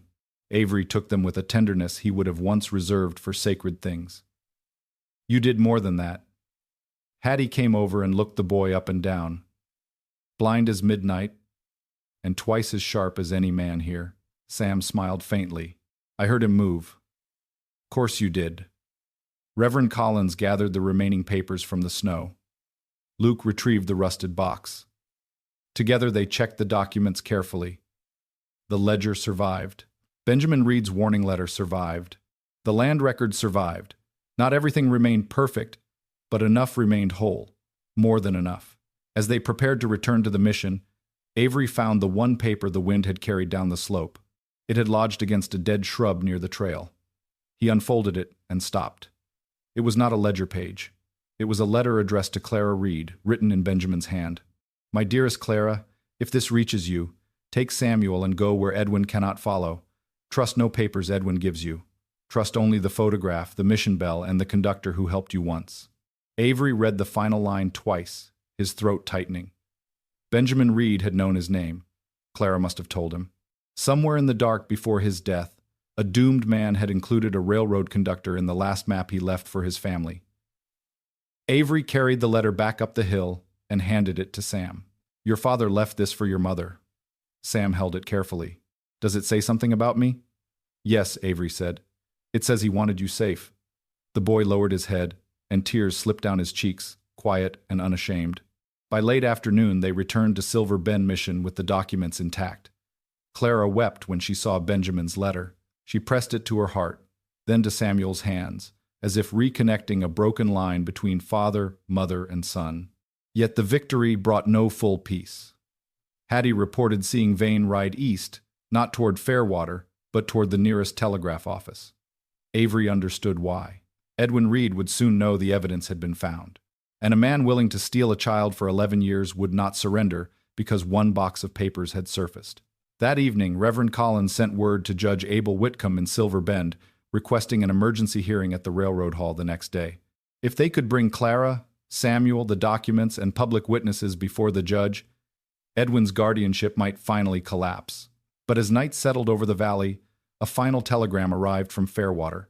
Wilkes at Mercy Junction had forwarded it urgently. Avery opened it beneath the mission lamp while Clara, Sam, Hattie, and Collins waited. His face darkened as he read. Edwin Reed was coming to Silver Bend himself on the morning train, accompanied by legal counsel and county men loyal to him. Sam heard the silence and asked, "Is he coming?" Avery folded the telegram slowly. "Yes." Clara pulled Samuel close.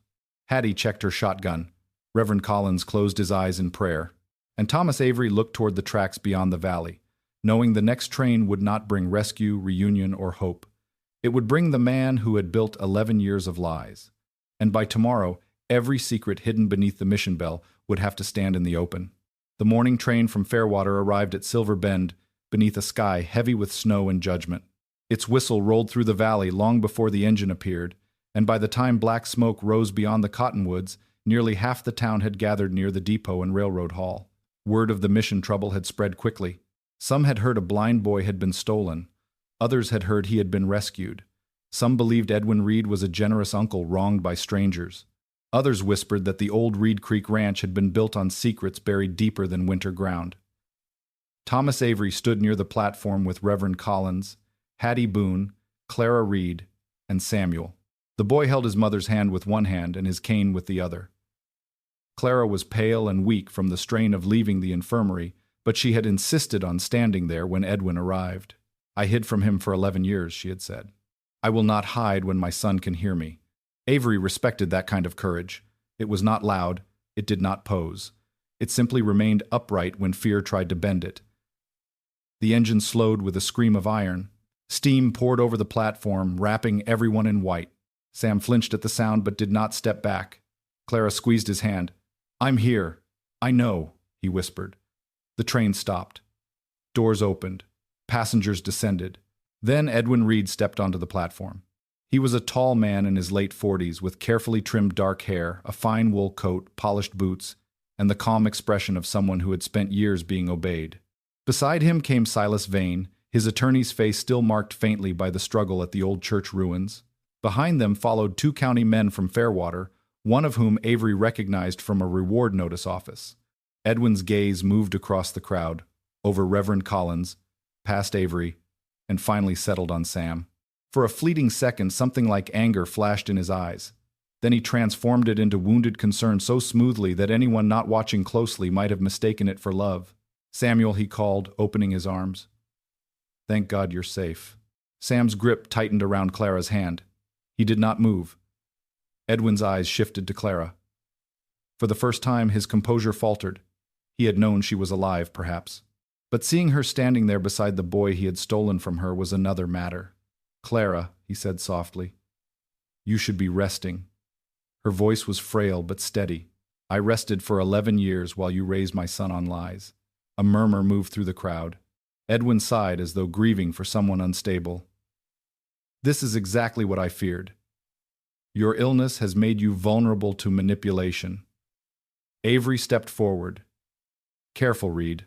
Edwin looked at him coldly. "You must be the conductor who abducted my nephew." "I'm the conductor who found him abandoned at Mercy Junction with a ticket that went no farther." Vane spoke before Edwin could respond. "Unproven accusation." Hattie Boone laughed from behind them. "Not unproven, just inconvenient." The crowd stirred. Edwin's eyes narrowed. He had expected a private recovery, not a public confrontation. That was why Avery had insisted the emergency hearing take place in the railroad hall beside the depot, where everyone could witness. Men like Edwin worked best in offices, behind closed doors, with papers arranged before anyone could ask what was missing. Today there would be no closed doors. Judge Abel Whitcomb arrived moments later, a broad man with gray hair, sharp eyes, and a reputation for disliking both theatrics and bribery. He entered the railroad hall without ceremony and called everyone inside. The hall was normally used for railway meetings, freight disputes, and town announcements. Today, every bench filled quickly. Farmers stood along the walls, mission workers clustered near the rear, railmen gathered by the doors. Clara sat at the front beside Samuel, while Avery placed the metal box and recovered documents on a table before the judge.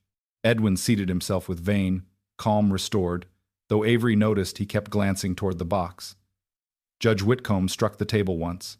This hearing concerns the custody of Samuel Reed, allegations of unlawful abandonment, and newly presented claims regarding the Reed Creek Ranch and related property records. I will hear facts. I will not hear speeches dressed as facts. He looked first at Edwin. You claim guardianship over the boy. Edwin nodded. I have cared for Samuel since infancy, after his mother abandoned him. Clara flinched, but Sam held her hand tighter. Judge Whitcomb turned to Clara. Mrs. Reed? Clara slowly rose. Avery half stood to help, but she managed on her own. I did not abandon my son. He was taken from Silver Bend Mission during a fire.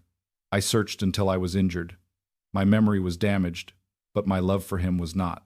Her voice trembled at the end, but the words reached every corner of the hall. Edwin shook his head sadly. A tragic delusion. Judge Whitcomb lifted a hand. You will have your turn. Reverend Collins then presented the mission ledger showing Clara's arrival with infant Samuel 11 years earlier, the fire in the stable, and the record of the child's disappearance. Several mission workers confirmed the entries. Then Avery presented the torn envelope from Mercy Junction and the telegram falsely claiming Sam had been abducted. Wilkes's written statement from Mercy Junction described the abandoned ticket, the false escort name, and the tracks leading toward the freight yard. Vane objected repeatedly. Judge Whitcomb overruled him repeatedly. Each document made Edwin's polished grief harder to maintain. Still, the man endured it. His wealth had trained him to believe that time favored him. Then Clara's property documents were presented. The judge examined the trust papers with visible interest. These documents state that Reed Creek Ranch was left to Samuel Reed, with temporary management assigned to Edwin Reed only until the boy reached lawful age. Edwin smiled faintly. As I have always maintained, I managed the property for the boy's benefit. Avery looked toward Sam. The boy's face remained calm, but his head was tilted slightly. Listening. Then why did you tell everyone the boy was too frail to inherit? Hattie called from the back. Judge Whitcomb gave her a look. She shrugged. Just a question wearing plain clothes. A few people laughed despite the tension. Edwin did not. Vane stood. It is if he stole the boy to keep the ranch, Avery said. The room erupted in whispers. Judge Whitcomb struck the table again. Order. He turned to Avery. You claim to possess further evidence. Avery took the oilcloth bundle from the metal box and laid it before the judge. Recovered yesterday from the old church ruins north of Silver Bend, hidden by Benjamin Reed before his death. Edwin's face changed. Only slightly, but enough. Sam heard it before. Most saw it. The small intake of breath. The shift of leather gloves. The quiet scrape of Edwin's boot against the floor. The boy turned his face toward his uncle. You didn't know we found it, Sam said. Edwin stared at him. Found what? Sam's voice remained soft. Whatever scares you more than me. A deeper silence fell. Judge Whitcomb unfolded Benjamin Reed's letter and began reading. The more he read, the darker his expression became. Benjamin had described a network of fraudulent land seizures across Fairwater County. He had named Edwin Reed. He had named corrupt officials. He had stated plainly that if he died unexpectedly, Edwin was responsible. The crowd listened in stunned silence. Edwin rose slowly. That letter is a forgery. Judge Whitcomb looked at him. You haven't seen it closely enough to know that. My brother was ill before his death. Clara's voice sharpened. He was not ill. He was afraid of you. Edwin ignored her. He made wild accusations. Avery stepped forward. Then explained the ledger. The land payment ledger was opened next. Names, dates, payments, bribes, transfers. Some names caused visible reactions in the room. Men exchanged looks. A farmer near the back swore under his breath after recognizing the property of a neighbor lost years earlier. Edwin's control finally began to crack. Old papers proved nothing. Judge Whitcomb stared at the ledger. Old papers prove quite a bit when they carry signatures. The judge turned a page, then another. Then he stopped. His eyes narrowed. This entry lists payment to Sheriff Crowley 2 days before Benjamin Reed's fatal accident. Edwin said nothing, and another payment to the same man the day after. The hall went silent. Avery felt the entire room lean toward the same dreadful conclusion. "Mr.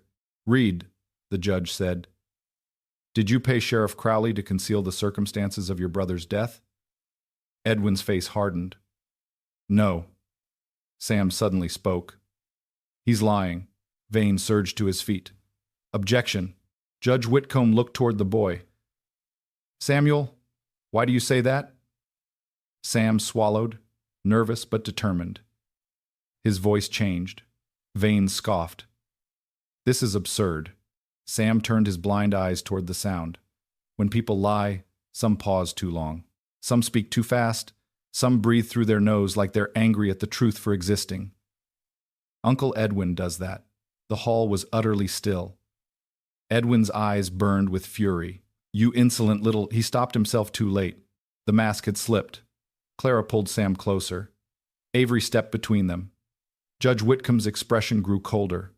"Mr. Reed, sit down." Edwin remained standing. For the first time, the calm gentleman from Fairwater was gone. In his place stood the man Clara had feared. The man Sam had known in quiet rooms. The man Avery had been tracking since Mercy Junction. "You all think you understand," Edwin snapped. Benjamin was going to ruin everything over a few disputed deeds. He was weak, sentimental. He would have destroyed the ranch, the family name, the businesses that fed half of Fairwater. The room seemed to stop breathing. Vane grabbed his arm. "Edwin," Reed pulled away. "No. Let them hear it. Let them hear how righteous men destroy what stronger men build." Judge Whitcomb rose slowly. "Are you confessing to involvement in your brother's death?"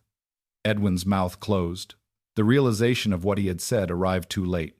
Avery saw panic flicker across his face. Vane whispered urgently in his ear, but the damage had already been done. Then another voice came from the back of the hall. "He told Crowley to loosen the saddle cinch." Everyone turned. An old hostler stood near the rear door, hat trembling in his hands. His name was Amos Pike, known around Silver Bend for tending horses at the livery. His face was pale with terror, but he continued. "I saw it. I was young then. I kept quiet because Crowley threatened my family. But I saw Edwin meet him the night before Benjamin died." Heard enough, too. Edwin stared at him in horror. "You old fool." Amos lowered his head. "Yes, I was. For 11 years. Judge Whitcomb signaled to the deputy beside him. Edwin moved so fast that even Avery barely reacted. He grabbed Clara from behind and pulled a small pistol from beneath his coat, pressing it near her shoulder. The hall erupted in screams. Sam cried out, "Mama!"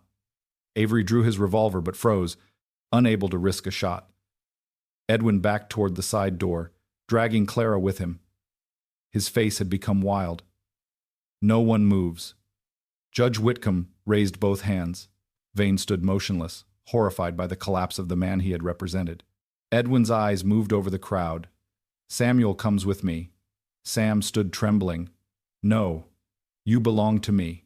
The boy's voice broke, but he lifted his chin. "No, sir, I never did."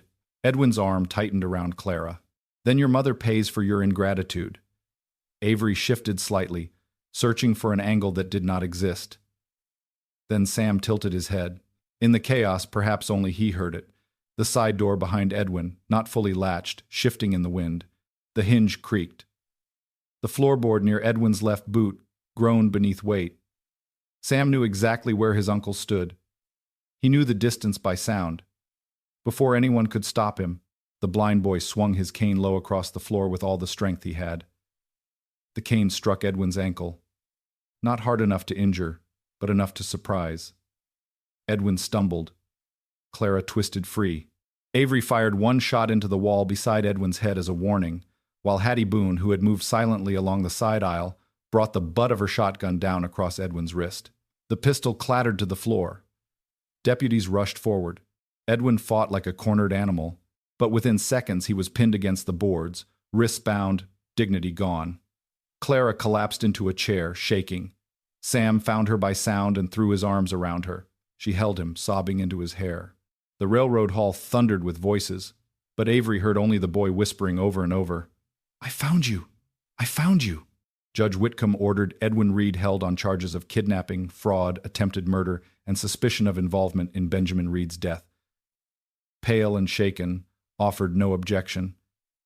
The documents were placed under court protection. Amos Pike was brought forward to give formal testimony. The crowd that had arrived divided and uncertain now stood witness to a truth too large to hide. As Edwin was dragged from the hall, he twisted once toward Samuel, eyes filled with hatred. "You'll never hold that ranch." Sam did not flinch. Clara kissed his forehead. Avery looked at the boy and saw something stronger than fear taking root. The hearing had exposed Edwin's crimes, but justice had only begun. Property had to be restored. Clara's rights had to be recognized. The false guardianship had to be broken in writing. And somewhere beyond the valley, men who had profited from Edwin's schemes would hear that the blind boy they had dismissed had survived long enough to bring the truth into the light. The day after Edwin Reed's arrest dawned cold, bright, and strangely quiet, as though Silver Bend itself had spent the night deciding what kind of town it wished to become. Snow still covered the valley, but the storm clouds had broken apart, revealing stretches of pale blue sky above the cottonwoods. The railroad hall stood empty now except for a deputy posted outside the door and a clerk cataloging evidence recovered from the old church ruins. Edwin Reed sat in a locked cell beneath the county office awaiting formal charges, while across town, inside the mission infirmary, Samuel Reed woke to a reality he had never known before. His mother was still there. When he reached out from his bed beside the stove, his fingers touched Clara's hand immediately. He smiled before he even opened his eyes. Clara smiled too, though tears gathered in hers. 11 years had been stolen from them, yet every small moment felt precious now. Thomas Avery watched quietly from a chair near the window. He had spent most of the night helping Judge Whitcomb organize witness statements and secure the ledgers. Exhaustion tugged at him, but something stronger kept him awake. For the first time since Mercy Junction, Samuel was safe. Or at least safer than before, yet Avery knew the story was not finished. Edwin Reed's confession, though damaging, was only part of what the court needed. Fraud could be proven. Guardianship could be overturned. But Benjamin Reed's death still required justice. Judge Whitcomb intended to pursue that truth fully. Shortly after breakfast, Reverend Collins entered carrying a folded newspaper printed in a nearby town. "Word travels fast," he said. Avery accepted the paper. The headline described Edwin's arrest, the disputed inheritance, and the testimony given at the railroad hall. Already the story was moving beyond Silver Bend. By week's end, Fairwater would hear every detail. Clara looked uneasy. "Edwin has friends." Collins nodded. He had friends. Some may still protect him. Perhaps. Avery folded the paper. Then they'll have to explain why. Before anyone could continue, a knock sounded at the mission door. Luke entered with a visitor. The man was elderly, thin, and dressed in a worn black suit. He removed his hat respectfully. "Mrs. Reed?" Clara studied him for a moment. Then recognition flickered across her face. "Mr. Holloway?" The man smiled sadly. "It's been many years." Samuel listened carefully. "Who is he?" Clara squeezed his shoulder. "Your father's lawyer." The room became very still. Avery sat forward. "Benjamin's lawyer?" "Yes." Holloway entered fully and closed the door behind him. "I came as soon as I heard." He carried a leather briefcase weathered by time. "And I brought something that belongs to Samuel." The old lawyer opened the case and removed a thick bundle of documents tied with ribbon. Some were legal filings. Others were letters. One was a sealed envelope addressed in Benjamin Reed's handwriting. Clara covered her mouth. "I thought those were lost." Holloway sighed. "Edwin tried to convince me they were." Avery exchanged a glance with Collins. The old lawyer settled into a chair and began explaining. Years earlier, Benjamin Reed had visited him privately. Benjamin suspected corruption involving land titles, false debt claims, and county officials working with powerful businessmen. He feared that if anything happened to him, Edwin would attempt to seize control of the ranch permanently. So Benjamin prepared a second set of legal protections. "A second trust?" Avery asked. Holloway nodded. "And a guardian designation." Clara's eyes widened. Benjamin named someone? Yes. Samuel sat straighter. Who? Holloway carefully unfolded one document. If Clara Reed becomes unable to care for Samuel, and if Samuel is found before reaching adulthood, temporary guardianship shall pass to. The lawyer paused. Thomas Avery.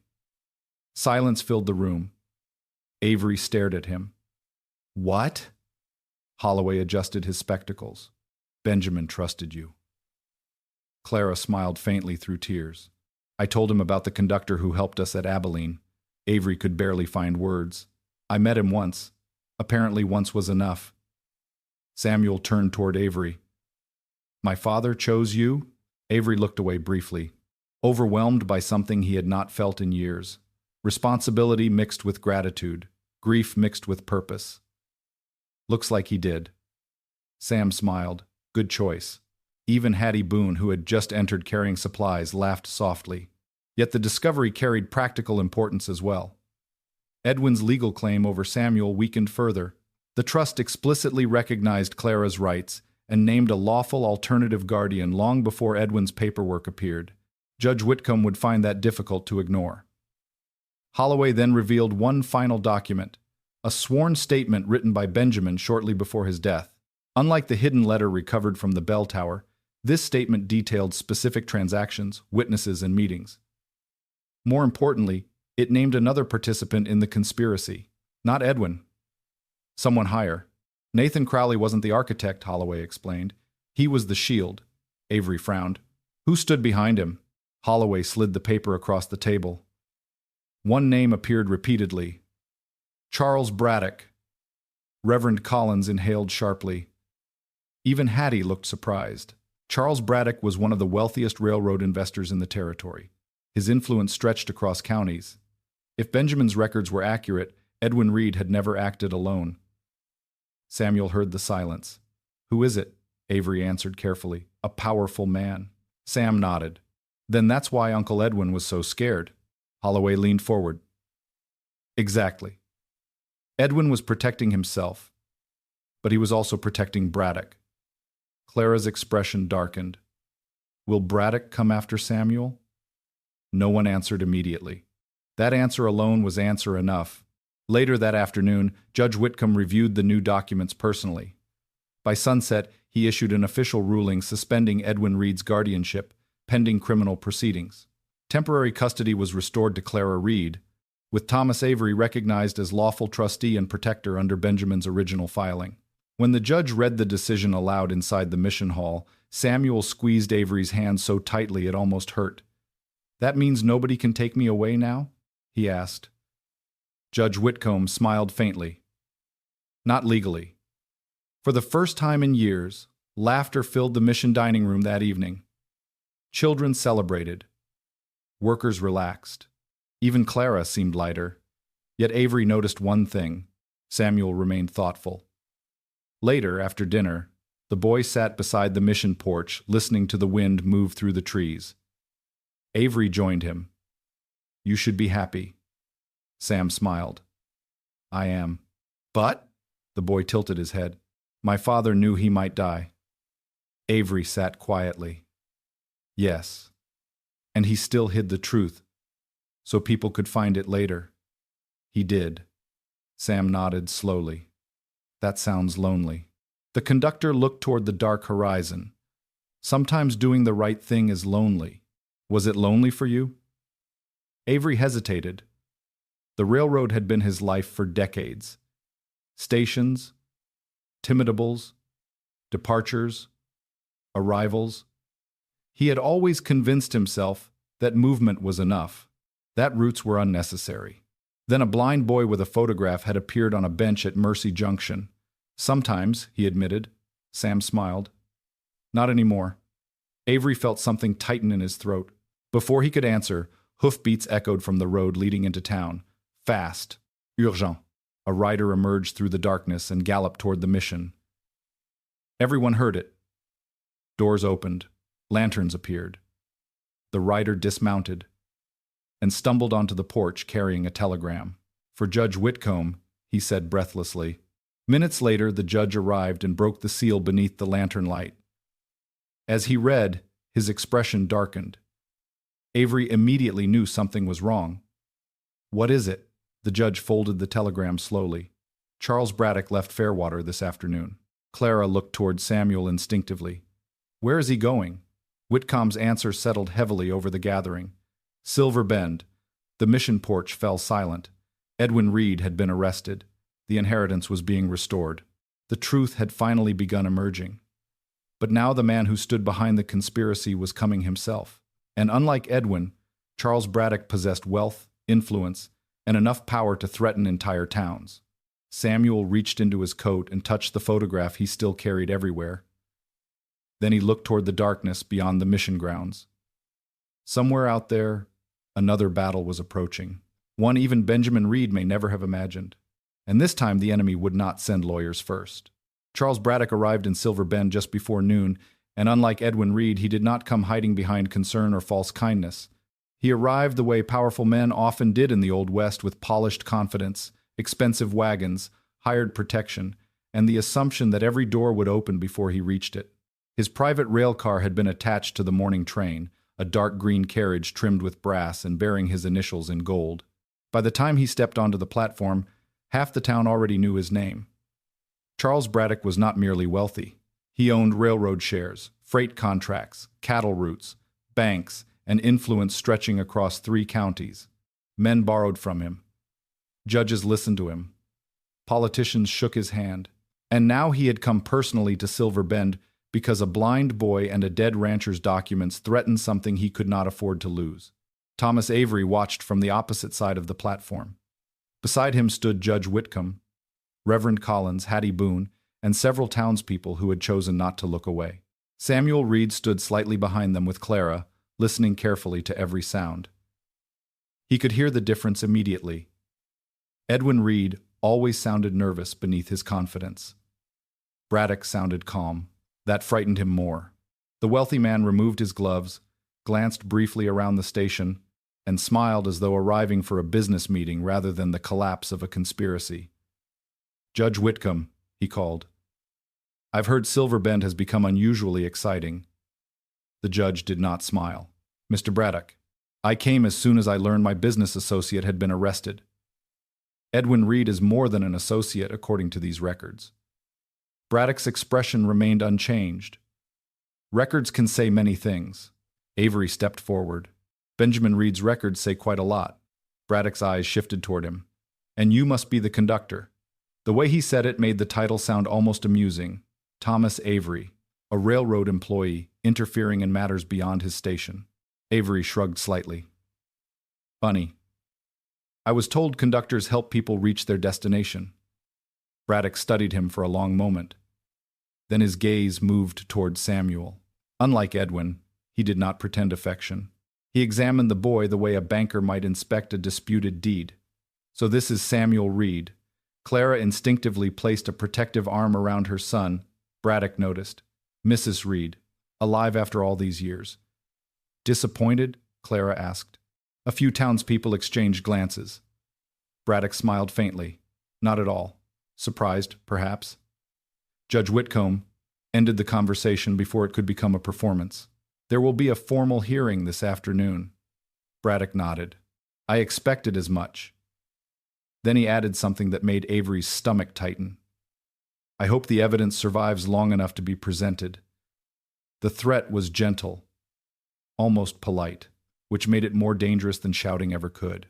By mid-afternoon, the largest gathering Silver Bend had seen in years filled the railroad hall. News of Edwin Reed's arrest and the discovery of Benjamin Reed's documents had spread throughout the valley. Farmers arrived from distant ranches. Railroad workers crowded the rear wall. Mission families filled every bench. Judge Whitcomb presided at the front, while deputies guarded the evidence table. Edwin Reed remained absent, held in county custody.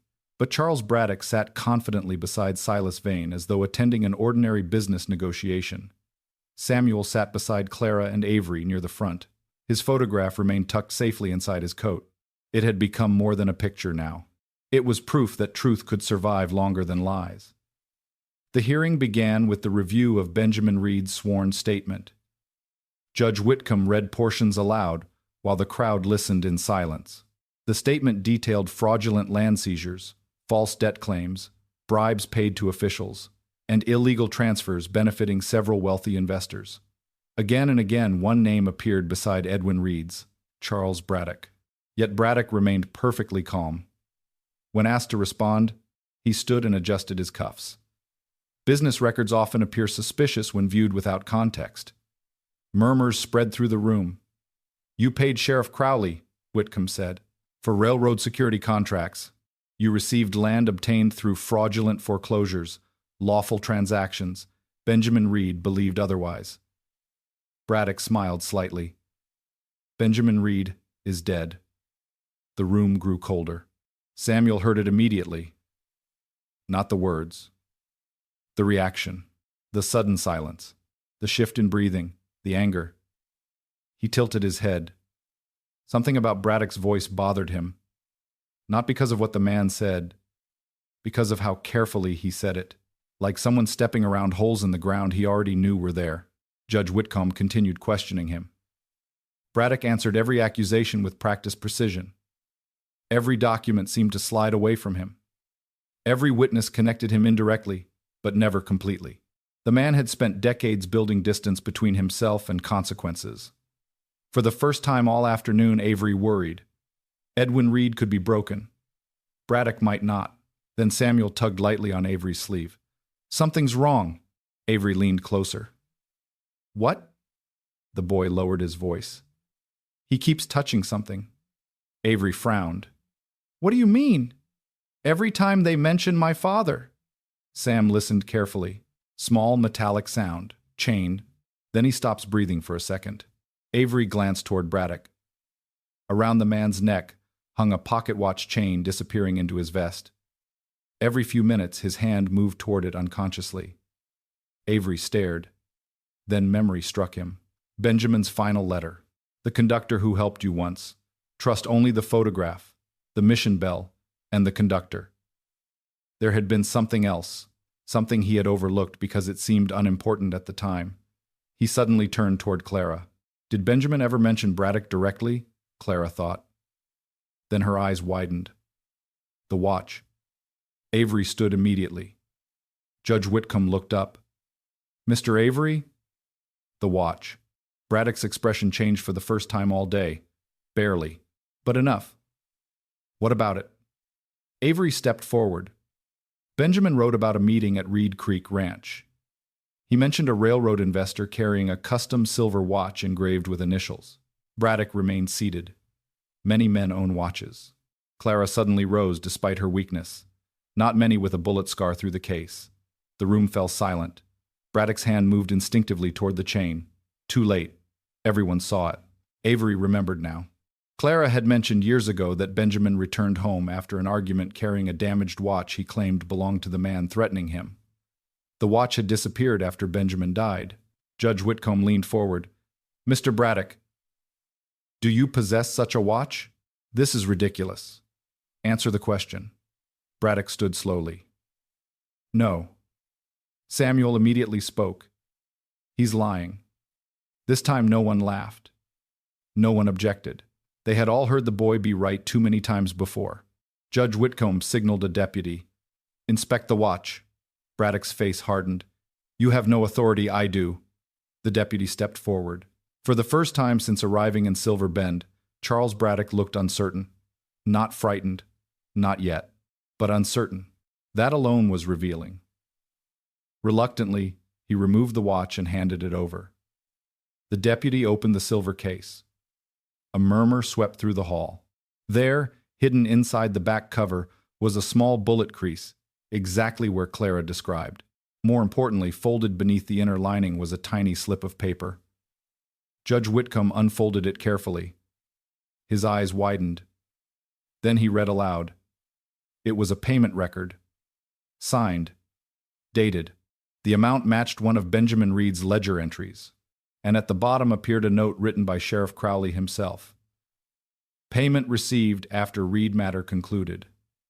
The room exploded into noise. Braddock's composure finally shattered. "That proves nothing." "It proves you lied," Whitcomb replied. It proves you possessed concealed evidence connected to Benjamin Reed." Braddock lunged forward suddenly, not toward the judge, but toward the document. A desperate move, the move of a man who knew the game was ending. Deputies intercepted him before he reached the table. The crowd erupted. Chairs scraped. Voices shouted. Samuel flinched at the noise. Clara held him tightly. Avery watched as Braddock struggled against the deputies. The powerful investor who had controlled counties now looked no different than any other frightened criminal. Judge Whitcomb stood. "Charles Braddock, you are hereby placed under arrest pending investigation into fraud, conspiracy, obstruction of justice, and suspected involvement in the death of Benjamin Reed." Silence followed. Not because people were shocked, because they had waited years to hear words like that. Braddock stared toward Samuel with undisguised hatred. "This isn't over." Samuel surprised everyone by answering, "It is for me." The room fell quiet again. The boy stood slowly beside his mother. "You took years from us, but you don't get tomorrow too." Even Braddock had no answer. The deputies led him away. Outside, church bells began ringing across Silver Bend as news spread through the town. Inside the hall, Clara wept openly. Reverend Collins bowed his head.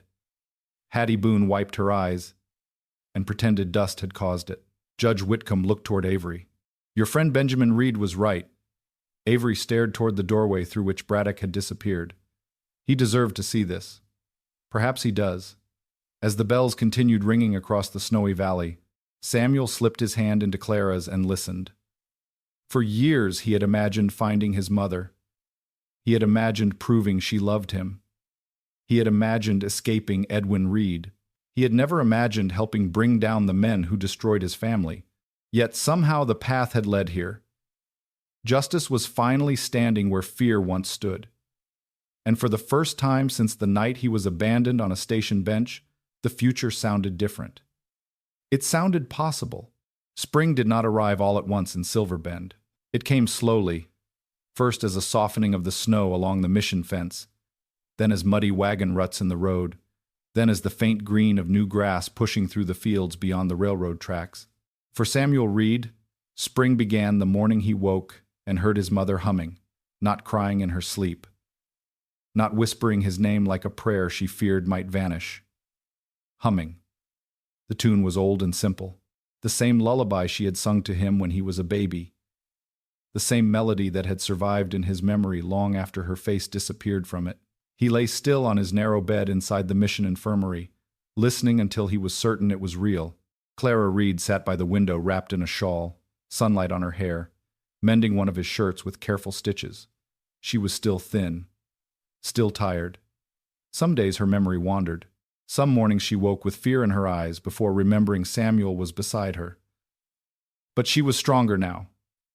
Strong enough to walk to breakfast. Strong enough to sit through court proceedings.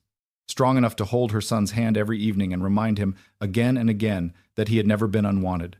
Thomas Avery stood in the doorway with 2 cups of coffee and did not enter until the song ended. Samuel turned toward him and smiled. "You were listening." Avery cleared his throat. "Conductor's habit." Clara smiled. "Come in, Mr. Avery." "Tom," he corrected gently, as he had every day for the past month. "After everything, I think we are beyond Mr. Avery." Clara accepted the coffee. "Then you must call me Clara." Samuel grinned. Finally, the small laughter that followed would have seemed ordinary to anyone passing by. But to the 3 of them, ordinary felt like a miracle. In the weeks after Charles Braddock's arrest, Silver Bend and Fairwater had changed in ways no one could fully predict. Judge Whitcomb's investigation widened quickly. Edwin Reed formally confessed to arranging Samuel's removal from Silver Bend Mission 11 years earlier and admitted his role in hiding Benjamin Reed's documents, though he tried to blame most of the larger crimes on Braddock. Braddock denied everything until the watch, the ledger, the payment slip, Amos Pike's testimony, and Benjamin's sworn statement were all presented together. Then men who had protected him began protecting themselves instead. One by one, associates turned witness. Stolen land records were reopened. Families who had lost farms through false debts came forward. Sheriff Crowley's old cases were reviewed. The territory did not heal overnight, but the machinery of truth had begun moving, slow as a freight train, impossible to stop once the wheels caught the track. Samuel's own future changed most visibly. Judge Whitcomb voided Edwin's guardianship and restored Clara as Samuel's mother and lawful guardian. Reed Creek Ranch was returned to Samuel's trust, managed until adulthood by Clara with Thomas Avery named trustee, exactly as Benjamin Reed had arranged years before. When the ruling was read aloud in the railroad hall, Samuel did not cheer. He simply held Clara's hand and asked if that meant they could go home. No question had ever struck Clara harder. Home had become a word wrapped in fear for too long. But after weeks of legal work, repairs, and help from people who wanted to make right what silence had allowed, the road to Reed Creek Ranch opened again. They left Silver Bend on a clear morning with Hattie Boone driving the wagon, Reverend Collins riding alongside, and Avery on horseback beside Samuel. The boy sat next to Clara, holding the photograph that had started everything. He no longer clutched it out of desperation. Now he held it as proof that even a small piece of paper could carry a family through years of darkness.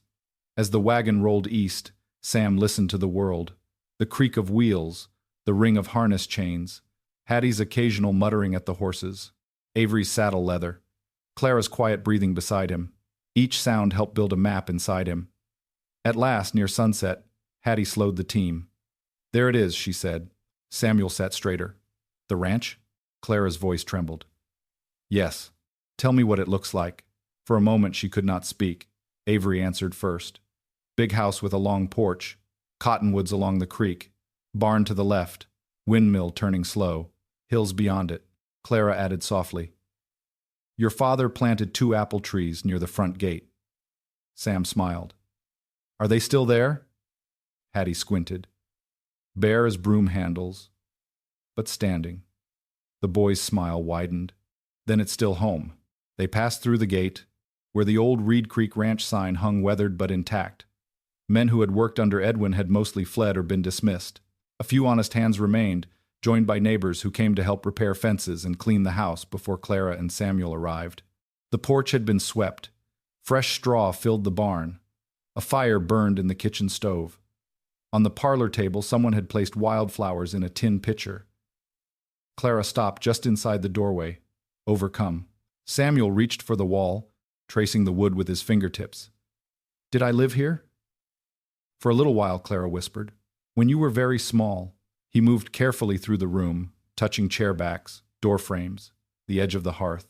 At the parlor mantel, his fingers found a carved mark in the wood. Clara gasped softly. "Your father made that." "What is it?" "Your initials." Samuel touched the letters slowly. S.R. He knew me here. Clara wept then, and Samuel leaned into her, not as the abandoned boy from Mercy Junction, but as a son standing inside the home that had waited for him longer than memory. Avery stood near the doorway, hat in hand, feeling strangely out of place and exactly where he needed to be. Hattie looked at him sideways. "Don't start thinking you can just wander back to your trains like none of this happened." Avery did not answer. He had been wondering that very thing. The railroad had been his life. Schedules were simple. People were not. Stations gave a man clear arrivals and departures. Families did not. Yet as he watched Samuel trace his father's initials while Clara held him, Avery knew the line he had followed for 30 years had reached a crossing he could not ignore. That evening, after supper, Samuel found him on the porch. The air smelled of damp earth and wood smoke. Crickets had begun singing near the creek. "Are you leaving?" the boy asked. Avery leaned against the railing. "I have a job. Conductors can visit." "They can. Trustees should visit often." Avery smiled faintly. "Is that so?" Sam nodded. "And family should stay for supper when possible." The word family landed quietly, but its echo went deep. Avery looked out across the darkening fields. "Your father trusted me with something I didn't know I was carrying." "What? You?" Samuel smiled. "Then you should keep doing it." Avery's throat tightened. He placed one hand gently on the boy's shoulder. "I'll stay a while." "How long is a while?" "Long enough to fix the south fence." That fence looked very broken from the way Hattie complained. Avery laughed. "Then, maybe longer."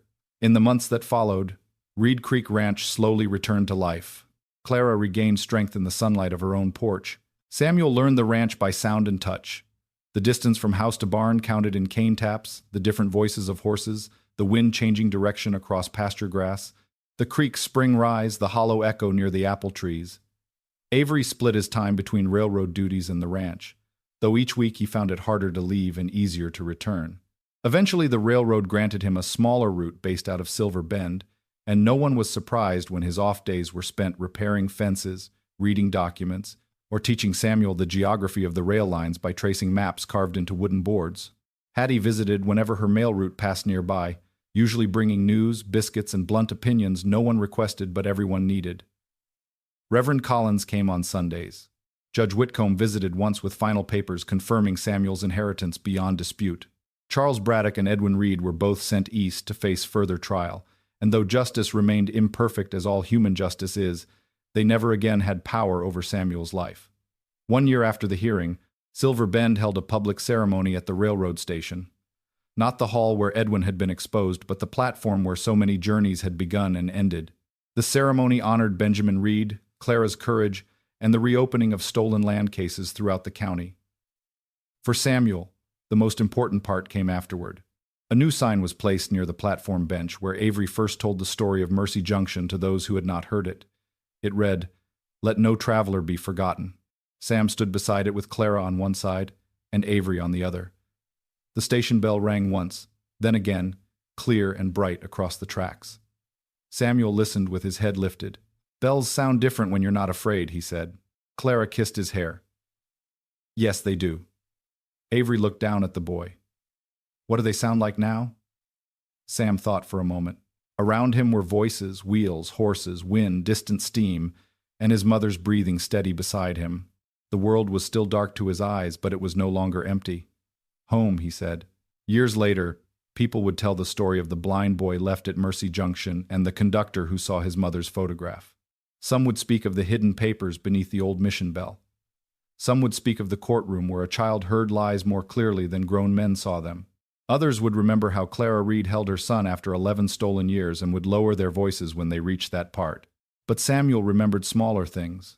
The warmth of Avery's scarf on the coldest night, the feel of his mother's hand after he thought he had lost her forever, Hattie's wagon wheels over frozen roads, the smell of the mission fire, the rough edge of the photograph that had led him home. And on quiet evenings at Reed Creek Ranch, when the sunset turned the hills gold and the trains called faintly from Silver Bend, Samuel would sit beneath the apple trees his father planted, Clara beside him and Avery on the porch, mending tack or pretending not to watch over them. He could not see the light fading across the valley, but he could feel its warmth. He could hear the wind in the leaves. He could hear his mother humming. He could hear home all around him. And for a boy once abandoned on a frozen platform, that was more than justice. It was the life that had been waiting for him all along. Thank you for traveling this unforgettable journey with Samuel, Clara, and Thomas Avery. Their story reminds us that truth may be buried, families may be separated, and hope may seem lost, but love has a way of finding its path home.